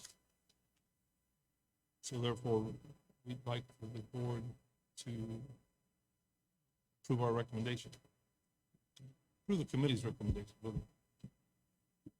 Questions? Yes. Mr. Orfeld? So the idea is just to clarify, the idea is to have North Heights remodeled and ready to go by the time we open the one out on the north side. Yes, sir. Okay. The same day. Same thing, okay. Mrs. Webb? First of all, I am not in agreement with the committee's recommendation. I am not in agreement that we close an elementary campus. We had a bond to open up a new school to help with the overflow of the campuses. The committee made a recommendation that Cardwell be moved to North Heights, and they suggested that renovating the high school would be in different phases. But to renovate the high school at phase 1 would be 15.6 million. And to renovate the high school at a phase 2 would be an additional 19.5 million. So at the same time, we are looking, and it is our responsibility on the board to look at the future growth of our city. And when we look at the future growth of our city, we're looking at the Kelly subdivision, which in the near future, 5-10 years from now, they're going to be housing 120 residential lots in that area.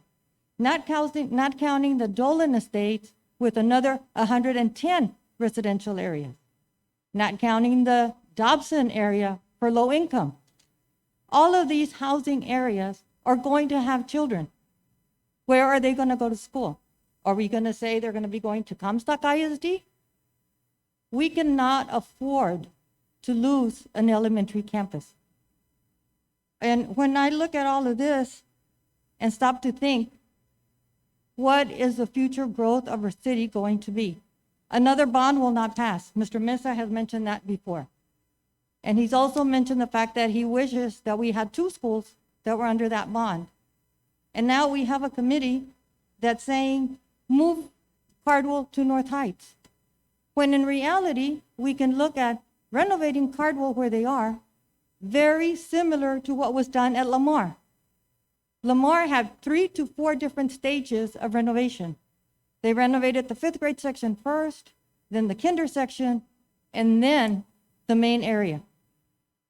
The same thing can happen to Cardwell. We do not need to lose an elementary campus because in the future, we are going to need it. The city is going to need it. We might not be here as board members, but the first question is going to be, who approved this? And the first thing they're going to say is, the committee approved it, the board approved it. I'm not in favor of moving Cardwell and losing an elementary campus so that we can utilize almost 35 million to renovate the high school. Thank you, sir. Thank you.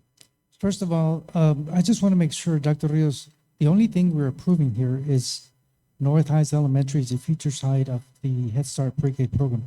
This does not include high school. Correct, Mr. Mesa. At this time, there is no money available or consideration to engage anyone in renovating the high school. The committee simply said, when the board is ready to act, these are the phases that should be covered, 1st, 2nd, 3rd at the high school. We don't know that that will ever happen, but that was just a recommendation for the future. So this item is just Head Start pre-K. Yes, sir. And I just want to mention a couple of things. First of all, when we looked at a bond, there was a question of having 2 schools instead of 1, and it was voted down to 1 school. I think all of us realize that Head Start, Cardwell Head Start, is one of the oldest buildings that we have, and they're certainly in need of new facilities.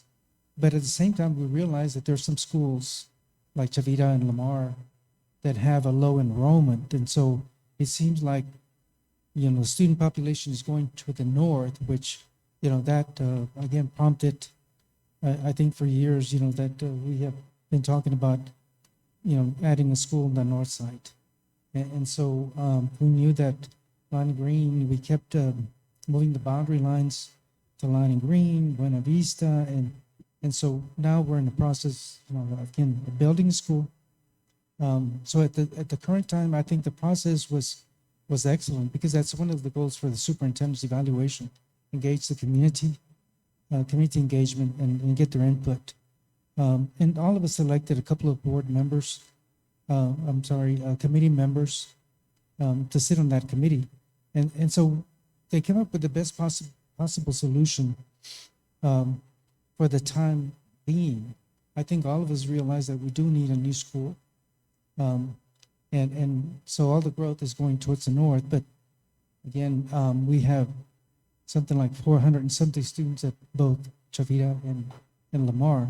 And then we come to Buena Vista and there's close to 800, and Lonnie Green the same way.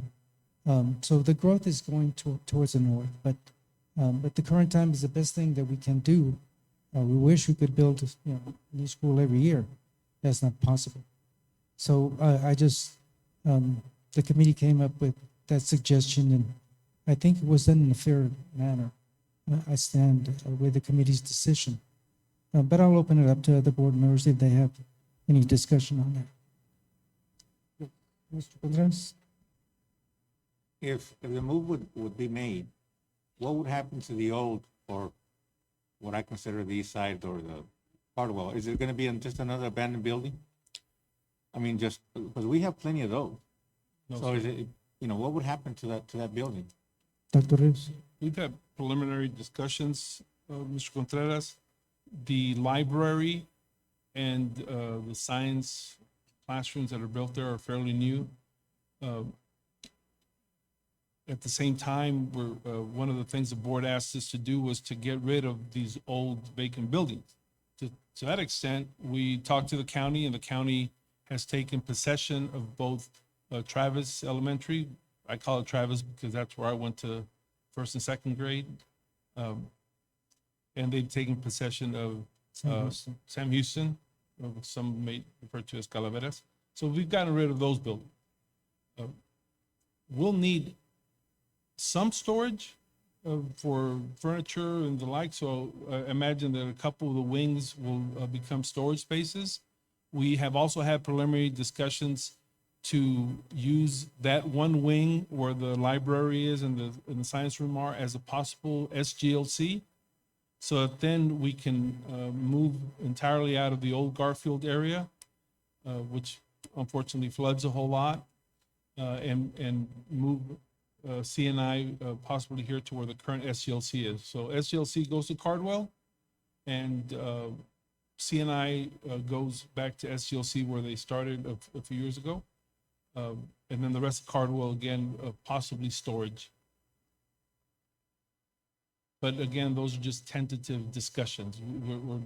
I'm not saying that's what's going to be, but right now that is a prevailing discussion. Mr. Orfeld, I believe you have a question. Yes, sir. I know we talk about all the movement to the north, but I think there's some areas that's being overlooked in the south.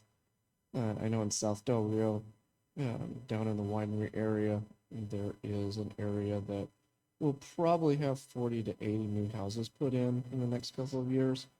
And then I don't know if anyone's been up around Tesoro Hills lately, but that whole area has just exploded in the sense of houses that are being built. I didn't even realize until I had to drive up there for something. So I know there's some stuff that's going to happen in the south. Now on the bond, I keep hearing, I heard it from the committee members, I've heard it from some other board members about we can't get another bond passed. Has there been some internal polling that I just don't know about that has ruled that out entirely? There that we've done where we don't think we can get another one here in a couple years to build another campus or something like that. Because I just keep hearing that the committee said, "Oh, no one's going to pass a bond." And I wanted to say, "Damn it, why are we shooting ourselves in the foot here publicly right off the bat when we haven't even approached or broached that subject at all?" And the committee's like, "Yeah, we can't get a bond passed. We haven't even talked about it." And I'm just curious if there was some internal polling that went on that I wasn't aware of. No, sir, Mr. Overfeld. We're basing that on the fact that obviously the first bond that was proposed failed on about a 3-1 vote. And- And that was for two. And I know that one failed horribly. And I believe the second one for the school out on the north side, that one passed because we took a completely different approach to how we went in and talked to the community on that one. The first one, it was gone about different ways, and then the second time, we learned from the mistakes of the first, pared it down, and there's a much different way in which it was presented to the community and to the employees of the district. And I think it worked well when you look at, the over-under on that one. So I was just curious. That's all. Mr. Mesa? Yes, Mrs. Webb. In answer to Mr. Overfield's question, one of the main reasons that I believe that the second bond passed was, yes, the approach, because I was there at Cardwell with Cardwell staff when they were told to support the bond and that they would get a building, a new building or a renovated building on the site. So with that being said, of course, everybody's going to tell their parents, they're going to tell their teachers, and of course the bond passes. But my question to Dr. Rios, as we're looking into the future, and Mr. Overfeld alluded to the fact that we have more construction going on in the south, what about the 250 plus families that are going to be building further out to the north? What are we going to do with those once those are done in the next 5 to 10 years? What are we going to do? Dr. Rios? Yeah, that's my concern. Ms. Webb, so a couple things. First, if there is some development in South Del Rio and at the Soto Hills, both Lamar and Ruben Chavira have ample room to absorb any growth. There's just a whole lot of rooms that are unused. Both those campuses are under 500 enrollment. On the north, when we do open Ceniza Hills Elementary, we've moved the attendance zone all the way to the street that just butts up to Chavira, because there's just, the development hasn't produced the students yet. We do believe that in the next 2 years, the birth rate and the mobility rate to the north, we believe that we will have approximately maybe 450 students actually zoned to the new elementary. Having said that, we'll have room for still 200 more families. What we need is a better distribution of where the students are. And having that elementary school up there will provide it. We looked at all of that. We looked at not closing down North Heights, but repurposing it to Cardwell. And with all that, there's still room to absorb any potential growth in the south. And there's still room to absorb more growth to the north, up to about 300 students. Eventually, we will need another elementary. I don't think that that'll happen for the next 40 years. Right now, that's the best financial recommendation that we could make. And it does take into account any growth that could possibly happen. The reality is that the district isn't growing in students. If anything, we have less kinder students and less pre-K students. It's just, the numbers just aren't there. So it's difficult to say that we're gonna borrow money to do any significant remodeling. It just doesn't, I can't recommend that, and the committee didn't recommend. Okay, so we're not talking about the 35 million for renovating the high school at any point in time in the near future? No, That's ma'am, absolutely not. Because that was what was presented by the committee. Well, I mean, it's right here. I mean, the first item from the committee at the high school was to renovate the water loop, and that was mentioned last month, and that was a cost of 630,000. The next item on there was to renovate the administration building and the wing and the library, and that was at 3,700,000. And that was presented by the committee. So I just want to make that clear that we're not going to be renovating or putting any money into the high school, because I am very leery about losing an elementary campus. No, ma'am. We asked the committee to review that because there did need to be a 5, 10, 15-year plan for the district. And we do recognize that the high school does need extensive remodeling because it's about 50-plus years old. And the remodeling that we've done now, it's very nice, but obviously it's not enough to bring it to be modern. But there isn't any money. And the one thing I want to caution the board is that we did a whole lot of things to hopefully have some money in the very near future. We moved the budget up to June so that we could get more money from the state. So at the end of the day, we may have $8, $10, or $12 million in excess over the next couple of years. But the reality is that we don't know what's going to happen with the budget. The only reason that we're functioning at the level that we're functioning right now, providing for all the services, is because of the ESSER funds. That's the only reason. So before we decide how that extra money is going to be spent in the next 8, 10, 12 years, the board, the superintendent, the team of 8 has to consider how's the budget going to look like in the next couple of years. This year, we're only able to function, provide teacher raises, or really raises for everybody, provide the health insurance, only because of the ESSER funds that the federal government gave. Without those funds, we would have been cutting a whole lot of travel for students, a whole lot of out-of-town meals. So we don't know. First, we don't have that money in the bank yet. And if we're able to get it in the bank, we don't know what the needs of the district are going to be. So it would be disingenuous, it would be irresponsible for anyone to say, we're going to allocate that money to the high school. We don't know what are going to be the needs. Right now, the only recommendation is to renovate North Heights to receive Cardwell on the same day that we open up Ceniza Hills Elementary. And one last question for you, sir. What was the cost to renovate Lamar? Come again? The cost to renovate Lamar? Oh, ma'am, that happened well before I was superintendent. I couldn't tell you, and it's not even a fair comparison. I don't know how strong the building was at Lamar compared to how strong the building is at Cardwell. I don't know. I don't know. And I what know it was cost- done in sections, because I mean, I Yeah. taught at Lamar for 12 years, so yes, it was done in sections. But anyway, okay, thank you, sir. Anyone else with a question? Mr. Smith? I'm gonna pass with a bunch. I mean, at the end of the day, you know, we kick this Cardwell deal, that subject, we keep kicking it down the road, and what you know, Mr. Rios is proposing is a solid 2-year plan to get us the kids out of the current campus into a nicer environment.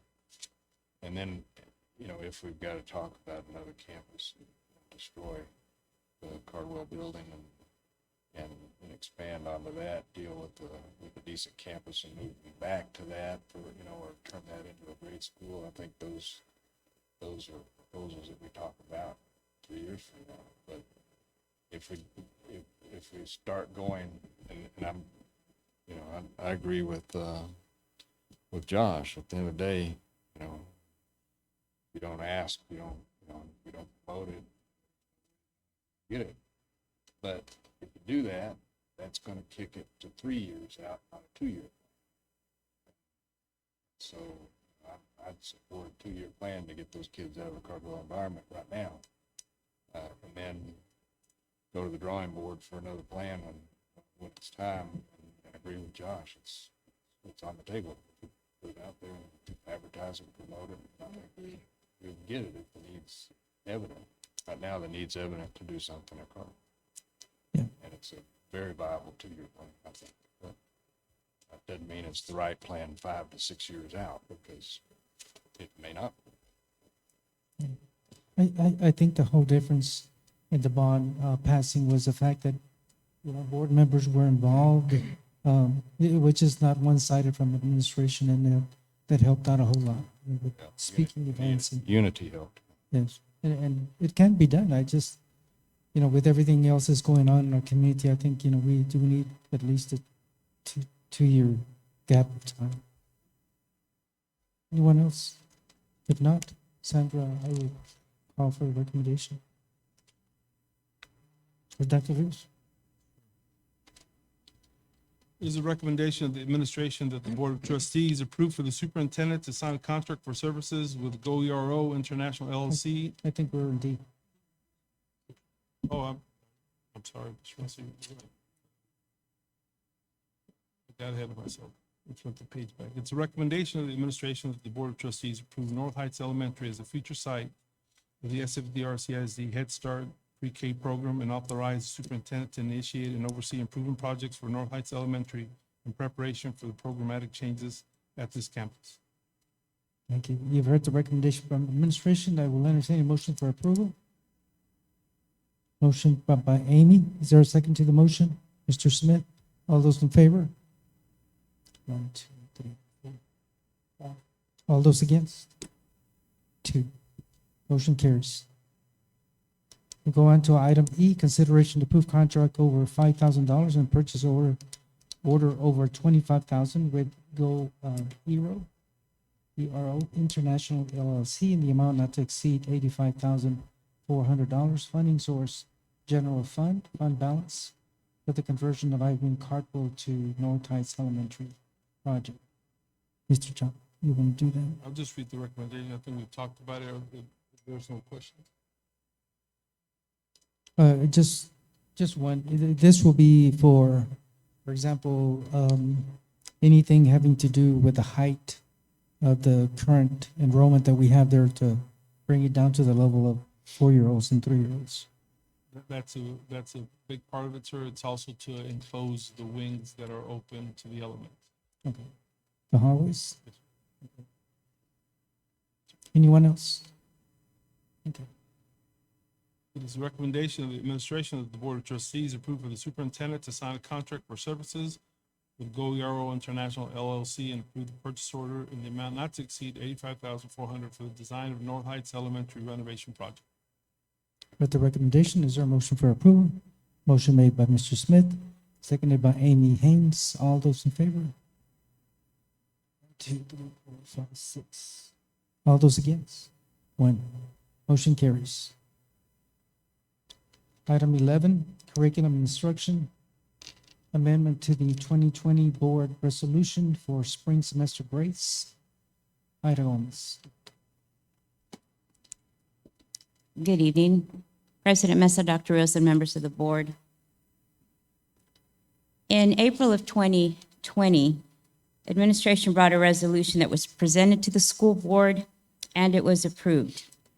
It involved the 2020 spring semester grading policy, GPAs for spring 2020 semester for the 19-20 cohort through the 2023-2024 cohort. And it also included class rank for the class of 2020. The entire resolution is found in your board packet on pages 225 and 226, and it did involve 4 different paragraphs. However, the first paragraph, the third and the fourth related to graduating seniors and dual credit. The second paragraph is the one that we're bringing forward today for an amendment. GPAs for the spring of 2020 only included the cohorts of 2019, 2020 through 2023, 2024. That means the 8th graders at the time, 9th, 10th, 11th, and 12th. It did not include 7th grade. So when you look at it, what it said was that due to COVID and due to the instructional situation that was going on, students in those cohorts could receive a numerical semester grade for the spring semester. However, for GPA purposes, they would only record a pass-fail, and the GPA would only reflect student work through the third 6 weeks of that year. In addition, to avoid confusion, what they were saying was that everybody received a numerical grade. They were awarded for the spring of the 2020 semester. Credits, however, were on a pass-fail basis, and that grade was only included in a student's GPA if the parent contacted the PEIMS department and said, please include it. So therefore, all of those grades, and a lot of students did struggle at that time, were not included for 8th graders on up. So we're fine. Now, 2 years later, we have freshman students, and of course, we're looking at transcripts. They're attending early college high school. They're attending, they're starting to do dual credit, and they're finding that all of those students who were 7th graders 2 years ago did not have that option. So today, we're coming before the board to ask for the exact same resolution. It was written right, but to include the 7th grade cohort, which would now amend it to the 2024-2025 cohort. That is the only amendment we're asking for, to include the 7th graders from 2 years ago so that those parents and students have the option to contact the PEIMS department and say, please do not include my GTT, for instance, grade in my GPA. Please do not include my any other credit that could have been awarded at 7th grade. That's what the amendment would entail. Are there any questions? Kind of complicated. It is, but really, the resolution was written perfectly. We just left off a cohort that has now come to the table to say, and it's only about 45 students that it affects. But 45 students is 45 students that were not given the same options. So this will take effect 2024, 2025. That's correct, sir. And they have until their senior year to make the corrections. Of course, we encourage it now. Questions? No, I mean, this just totally makes sense to me. I've been through this and it's an issue. Anyone else? Okay. Recommendation, please.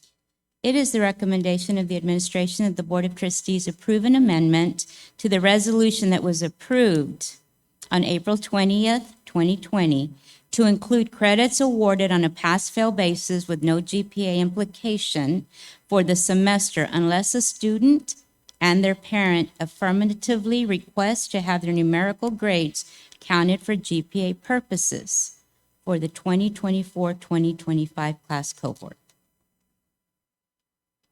You've heard the recommendation. Is there a motion for approval? Motion made by Mr. Smith. Is there a second to the motion? Seconded by Ms. Sorfeld. All those in favor? Motion carries unanimously. Thank you. Thank you. Go on to Human Resources, item 14. Item A, discussion and possible action to approve employee job descriptions and evaluation forms. Aida Garcia. Good evening again. In your packet, there's 4 job descriptions that we're bringing up for recommendation. Support aid, a revised copy is there on your desk. For some reason, my work copy ended up in the packet. This position is being funded through ESSER for the loss in learning.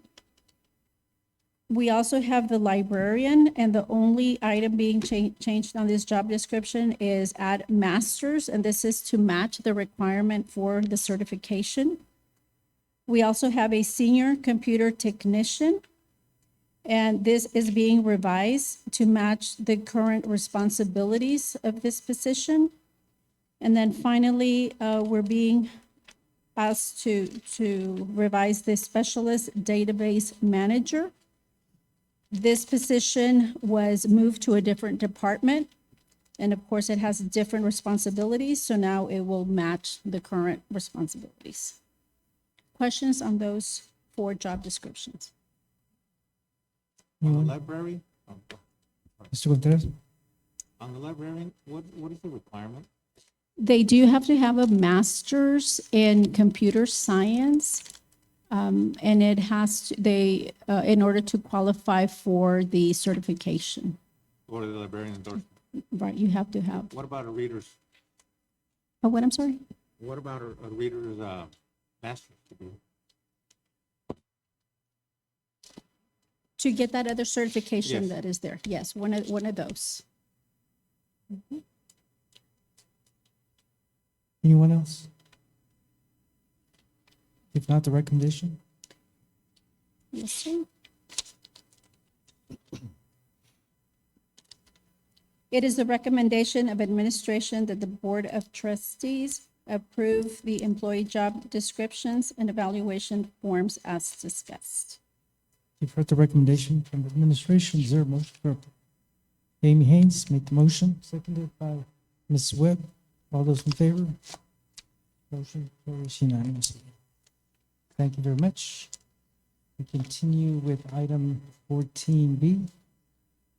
Consideration to approve updates to the 2021-2022 district compensation plans. Right there, Garcia. Yes, sir. There's a couple of recommendations that we're asking. The first one is on page 248, which is to match the job description for the specialist database manager Skyward. So we're changing the title to read database manager.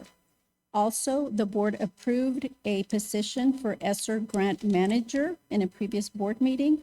That position was not added to the compensation pay plan, so we're adding it at this time.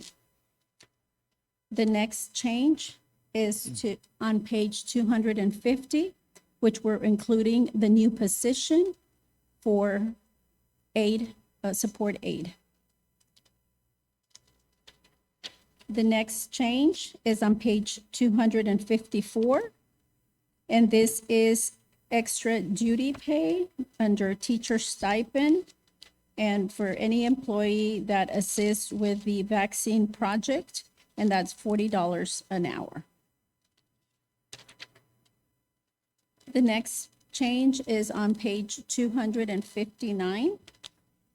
And this, we're changing the wording here to remove, it used to be retirement paraprofessional substituting within their previous employment grade or higher.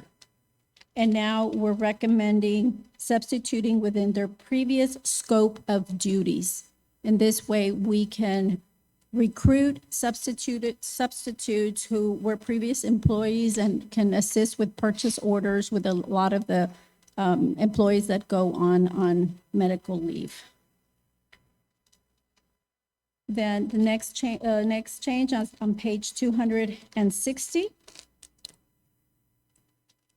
For also to assist with student learning loss, we want to hire tutors, and we want to pay them the same rate that we pay substitutes based on their credentials. So for example, if we have a 4-year degree license at the level and Texas certified, it would be 110 instead of the 85 that they currently get paid. Or if they're degreed and tutoring in their assigned area, then it would be 175. This would also assist with hiring retired tutors or retired teachers to come and tutor. Those are all the changes that we're requesting. Any questions? Questions, board members? No questions. Recommendation. Yes, sir. It is the recommendation of administration that the Board of Trustees approve updates to the 2021-2022 district compensation plan as presented. With the recommendation, is there a motion for approval? Motion made by Mr. Smith, seconded by Mrs. Webb. All those in favor? Motion carries unanimously. Go on to item 14C, consideration to approve the interlocal agreement between San Felipe Del Rey CISD and Valverde Regional Medical Center. Aide Garcia. Yes, sir. We've been in partnership with Valverde Regional Medical Center since October 17, 2016 to provide our employees with air ambulance service.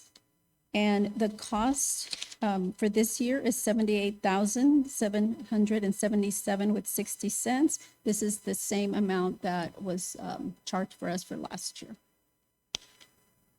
Any questions? And this is an annual thing that we, Yes, sir. any questions? Yeah, my only question is, that I think it should have stated that on the agenda item, but that's fine, the dollar amount. But Anyone else? Ms. Webb? Okay. Recommendation. It is the recommendation of administration that the Board of Trustees approve the interlocal agreement between San Felipe Del Rio CISD and Valverde Regional Medical Center for Dr. Rios of Superintendent of Schools to sign the interlocal agreement as presented. You've heard the recommendation. Is there a motion for approval? Motion made by Mrs. Webb, seconded by Mr. Smith. All those in favor? Motion carries unanimously. We have already done item 14D. Go on to item E, 14E, consideration to approve a budget in the amount of $30,000 for a diagnostician's master's program and additional certification by De Garcia. Yes, sir. In an effort to assist San Felipe Del Rio CISD Special Education Department to obtain a pipeline of educational diagnostician, the district will seek approval for a budget of $30,000. This will be in an effort to have 3 employees enroll in a diagnostician master program and certification. Questions from board members? It is the recommendation of the administration that the Board of Trustees authorize Superintendent of Schools to budget $30,000 and proceed with the approval of a purchase order for a diagnostician master's program as presented. With the recommendation, is there a motion for approval? Motion made by Mrs. Webb, seconded by Ms. Gonzalez. All those in favor? Motion carries unanimously. Item F, consideration to approve the submission of the 2021-2022 request for maximum class size waiver exception to TA by De Garcia. Each year, schools must conduct a survey to determine if class size enrollments are over between the 22-to-1 ratio. And this year, they included pre-K. Before it was kindergarten to 4th grade. This year, we've also included pre-K, that TA requires that. At this time, in your assigned seating there is 5 campuses that we have to provide a class size waiver. Now, we did provide these campuses with an additional personnel unit. So they will be hiring a teacher so that we don't have to have the 22 or 23 students in one class. But at this time, these teachers are being recommended, so we still have to file the waiver. And then once we hire the teachers, then they can go ahead and move the students. Any questions? I got a couple of questions. Yes, Mr. Smith? So Lonnie Green seems to be pretty dominant on that list. Why would it be so dominant?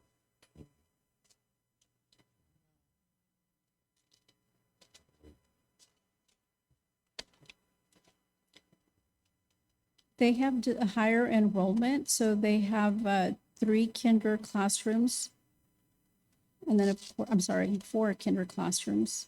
And then that are 23-to-1, 24-to-1, 23-to-1, and 23-to-1. And then the 1 to 4th grade classrooms that are 23-to-1. Yeah, I kind of get that part, but what And are we there's, going to do to mitigate that on that one specific campus? I mean, are demographics wrong, or we got teachers who don't want to go there, or what's the scoop? Unfortunately, the enrollment shifts from one year to the next based on the cohort. And right now, it just affected that grade level. But if you consider the enrollment at Lonnie Green is lower than the enrollment at neighbors to the north, at Buena Vista. Then they just had less teachers. Next year, it might shift and we might have to. And you can't just shift teachers around to compensate for it. We usually shift teachers when they're out there. We'll shift teachers from one campus to the next and right before the school year starts or within the first 6 weeks. But right now, we don't have teachers to shift. So we'll be adding units for them to hire, but it just happens from year to year. But it isn't because the enrollment's so high and or anything having to do with teachers wanting to work there or not. Okay. It's just, it happens. No worries. And then the triangulating that, right, is do we have a true recruiting strategy that we're using. I mean, I don't know, you know, I know you're doing a phenomenally good job, so don't take it critical. I'm just saying you got a lot of good tools, toolkit, and you're trying to add to it, right? With this new compensation plan and an IC plan, where you're trying to get some incentive compensation. You know, how, are you really formalizing that into a plan and then using that as you're going out in our insurance programs? That, you know, we've got some really nice things that we're doing, but, you know, we're using it as a tool to promote the district when we're, there's a question. I mean, I think you're doing a great job. For a district like Del Rio, where we're located, the best way for us to grow teachers is to work with our instructional aides who are in the process of getting certified, or you know, whether it be because they need X amount of hours to finish their degree, or they already have their degree and they're working on getting the actual certification. And Ms. Garcia has done a really awesome job in going and knocking on those doors to say, hey, we can help you get certified, or, you know, we pay for some of your tuition on the Grow Your Own program. Okay. And those are our two biggest options. Now, we probably could work with the media tech department just to further promote it. But that's where we get the biggest bang for our buck, because unfortunately it's hard to recruit teachers straight out of college who didn't intend to come to Del Rio. One, our salaries, even though we're trying to increase them, they're not competitive with some of the San Antonio districts. Yeah. And it's just the remoteness of Del Rio. Sure. Thank you. Yes, Mrs. Webb? And on that same note, Dr. Rios, is there any room available at Lonnie Green? Because when I was there was no room available, period. Classes were at a max and there were no empty classrooms. There is, it's on- Ms. Pond, thumbs up, thumbs down. How many empty rooms do you have at Lonnie Green right now? You got three. and she's making 2 recommendations tonight, so. And one other question, we're still participating with the student teacher program, college students that are doing the student teaching. Yes, sir. What about it? I'm sorry. Are we still participating with, Oh, yes, yes, they do. And we, right away, as soon as they graduate, we reach out to them, because once they do their student teaching, even if they haven't taken their test or passed it, they automatically qualify for emergency certification. and so do you currently have applicants for this position? Yes, sir. Yes, yeah, we have tonight, we're going to recommend like 20 teachers. Okay. Anyone else? Okay, recommendation. It is the recommendation of administration that the Board of Trustees approve the submission of the 2021-2022 request for maximum class size waiver exception to TEA and the compliance plan. For the recommendation, is there a motion for approval? Motion made by Mr. Smith, seconded by Mrs. Webb. All those in favor? Motion carries unanimously. Could I request that we get the information in the packet? I know that we have a lot of information that wasn't in the packet, especially the waivers. Yes, sir. Thank you. Go on to item G, 14G. Consideration to approve the conversion of a teacher unit to a multimedia production coordinator.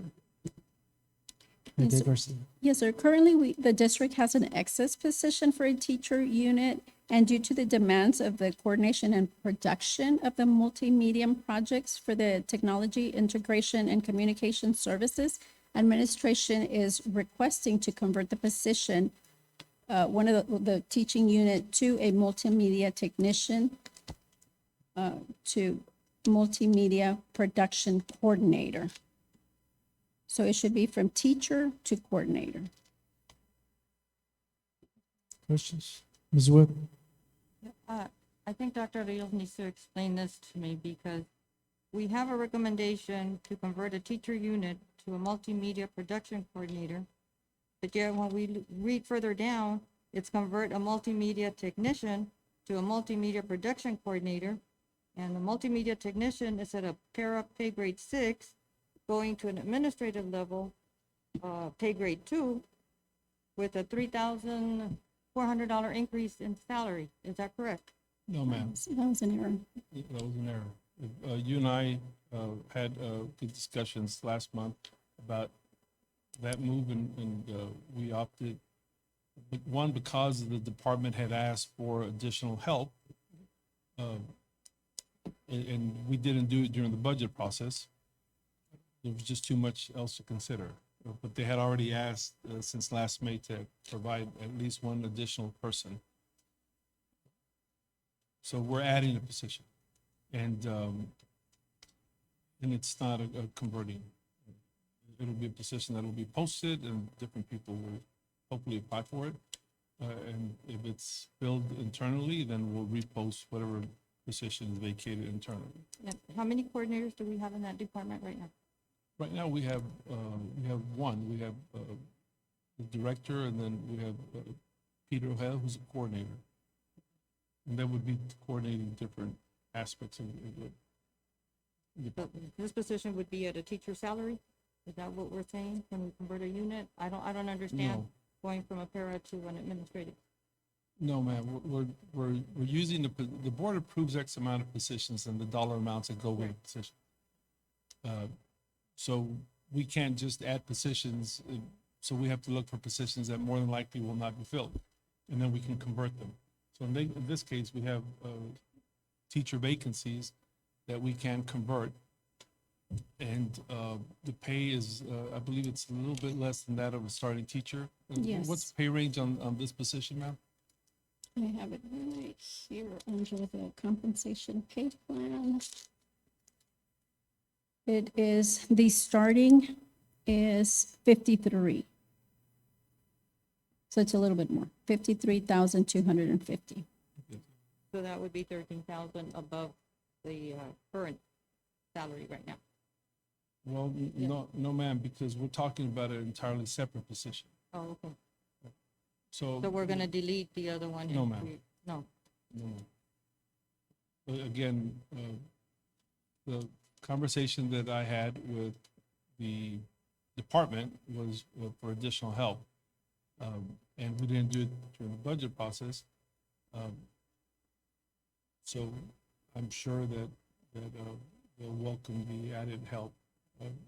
So we do not intend to delete the position. And they're still utilizing paid and unpaid interns? Well, we most of them are paid. People that work or that are taking classes at the high school, they help take pictures throughout the district's different events, and most of them are paid. They get paid hourly.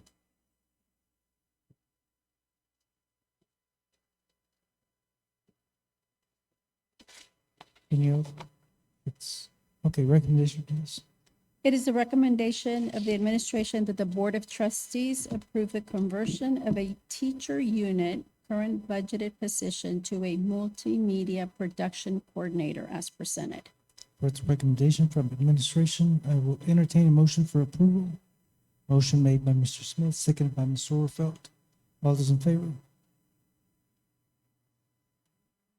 1, 2, 3, 4, 5, 6. Motion carries unanimously. Thank you. Thank you very much. Down to item 17, the time is 8:29 p.m. We are going to go into closed session pursuant to policy 551.074 and 551.071. No action will be taken in executive session. Again, we're now in executive session. Thank you. Okay, the time is 10:08 p.m. We're going to, again, reconvene into open session. No action was taken in executive session. We're down to item 18 on our agenda, 18A. Consideration to approve the personnel report to include the following. New hires, district vacancies, retirements, resignations. Ede Garcia.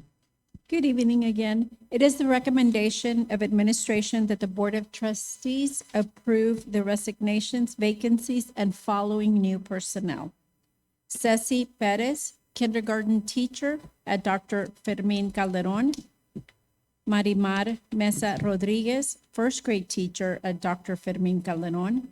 Vicky Almaraz, kindergarten teacher at Dr. Lonnie Green Elementary. Brianna Villarreal, fourth grade teacher at Dr. Lonnie Green Elementary. Angelica Guerrero, kindergarten teacher at Garfield Elementary. Victoria Patiño, first grade teacher at Garfield Elementary. Melissa Castillo, pre-kindergarten teacher at Irene Cardwell Elementary. Nancy Garza, pre-kindergarten teacher at Irene Cardwell Elementary. Marvin Black, special education teacher at Robert Bobby Barrera Elementary. Christopher Lander, second grade teacher at Ruben Chavira Elementary. Cynthia Saucedo, kindergarten teacher at Ruben Chavira Elementary. Natalie Barbosa, ELA teacher at San Felipe Memorial Middle School. Felipe Guerra, science teacher at San Felipe Memorial Middle School. Joanna Uvalle, science teacher at San Felipe Memorial Middle School. Beatriz Villarreal, Spanish teacher at San Felipe Memorial Middle School. Gisela Dominguez, ELA co-teacher at Del Rio Middle 7th grade. Julissa Casillas, ELA co-teacher at Del Rio Freshman School. And Marisa Espinosa, dance teacher at Del Rio Freshman School. You've heard the recommendation. Is there a motion for approval? Motion made by Amy Haynes, seconded by Ms. Gonzalez. All those in favor? Motion carries unanimously. Item 18B, consideration to approve salary adjustments. Aide Garcia. It is the recommendation of the administration that the Board of Trustees approve the salary adjustments as discussed in closed session. You've heard the recommendation. Is there a motion for approval? Motion made by Mr. Smith, seconded by Mrs. Webb.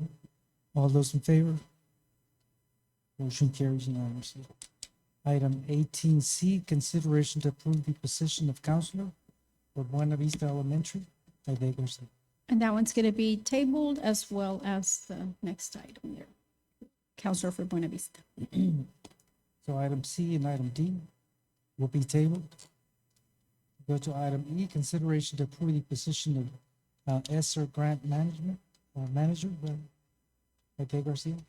It is the recommendation of administration that the Board of Trustees approve Rocio Peña as ESSER Grant Manager. You've heard the recommendation. Is there a motion for approval?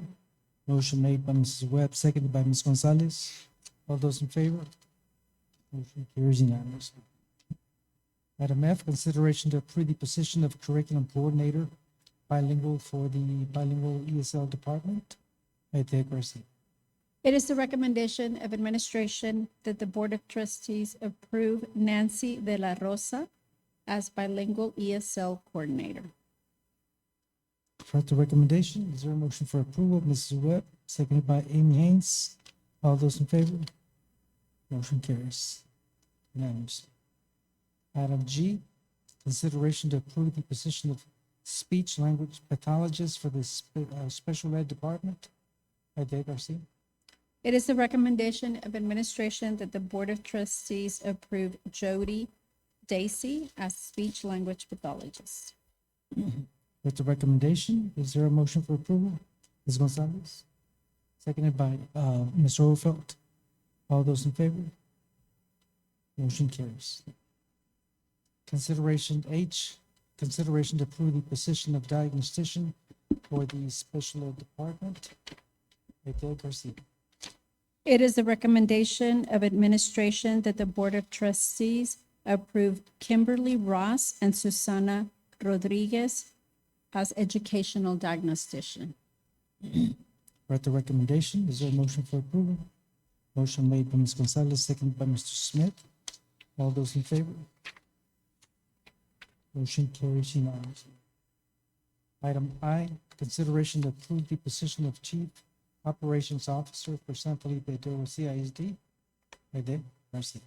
It is a recommendation of administration that the Board of Trustees approve Mr. Israel Carrera as Chief Operations Officer. With the recommendation, motion made by Mrs. Webb, seconded by Mr. Contreras. All those in favor? Motion carries unanimously. There being no other items on the agenda, is there a motion for adjournment? Okay, motion made by Amy Haynes, seconded by Mr. Smith. All those in favor? Motion carries unanimously. We want to say a shout out for Del Rio Cares, September 30th, Dr. Rios. Yes, sir. They're having, Del Rio Cares Day. If you have a shirt, wear it. And if you're a teacher, we encourage the lessons on Del Rio Cares that have been developed. great. Congratulations to them, and if you have a shirt, please wear it. Thank you. Good night, everyone.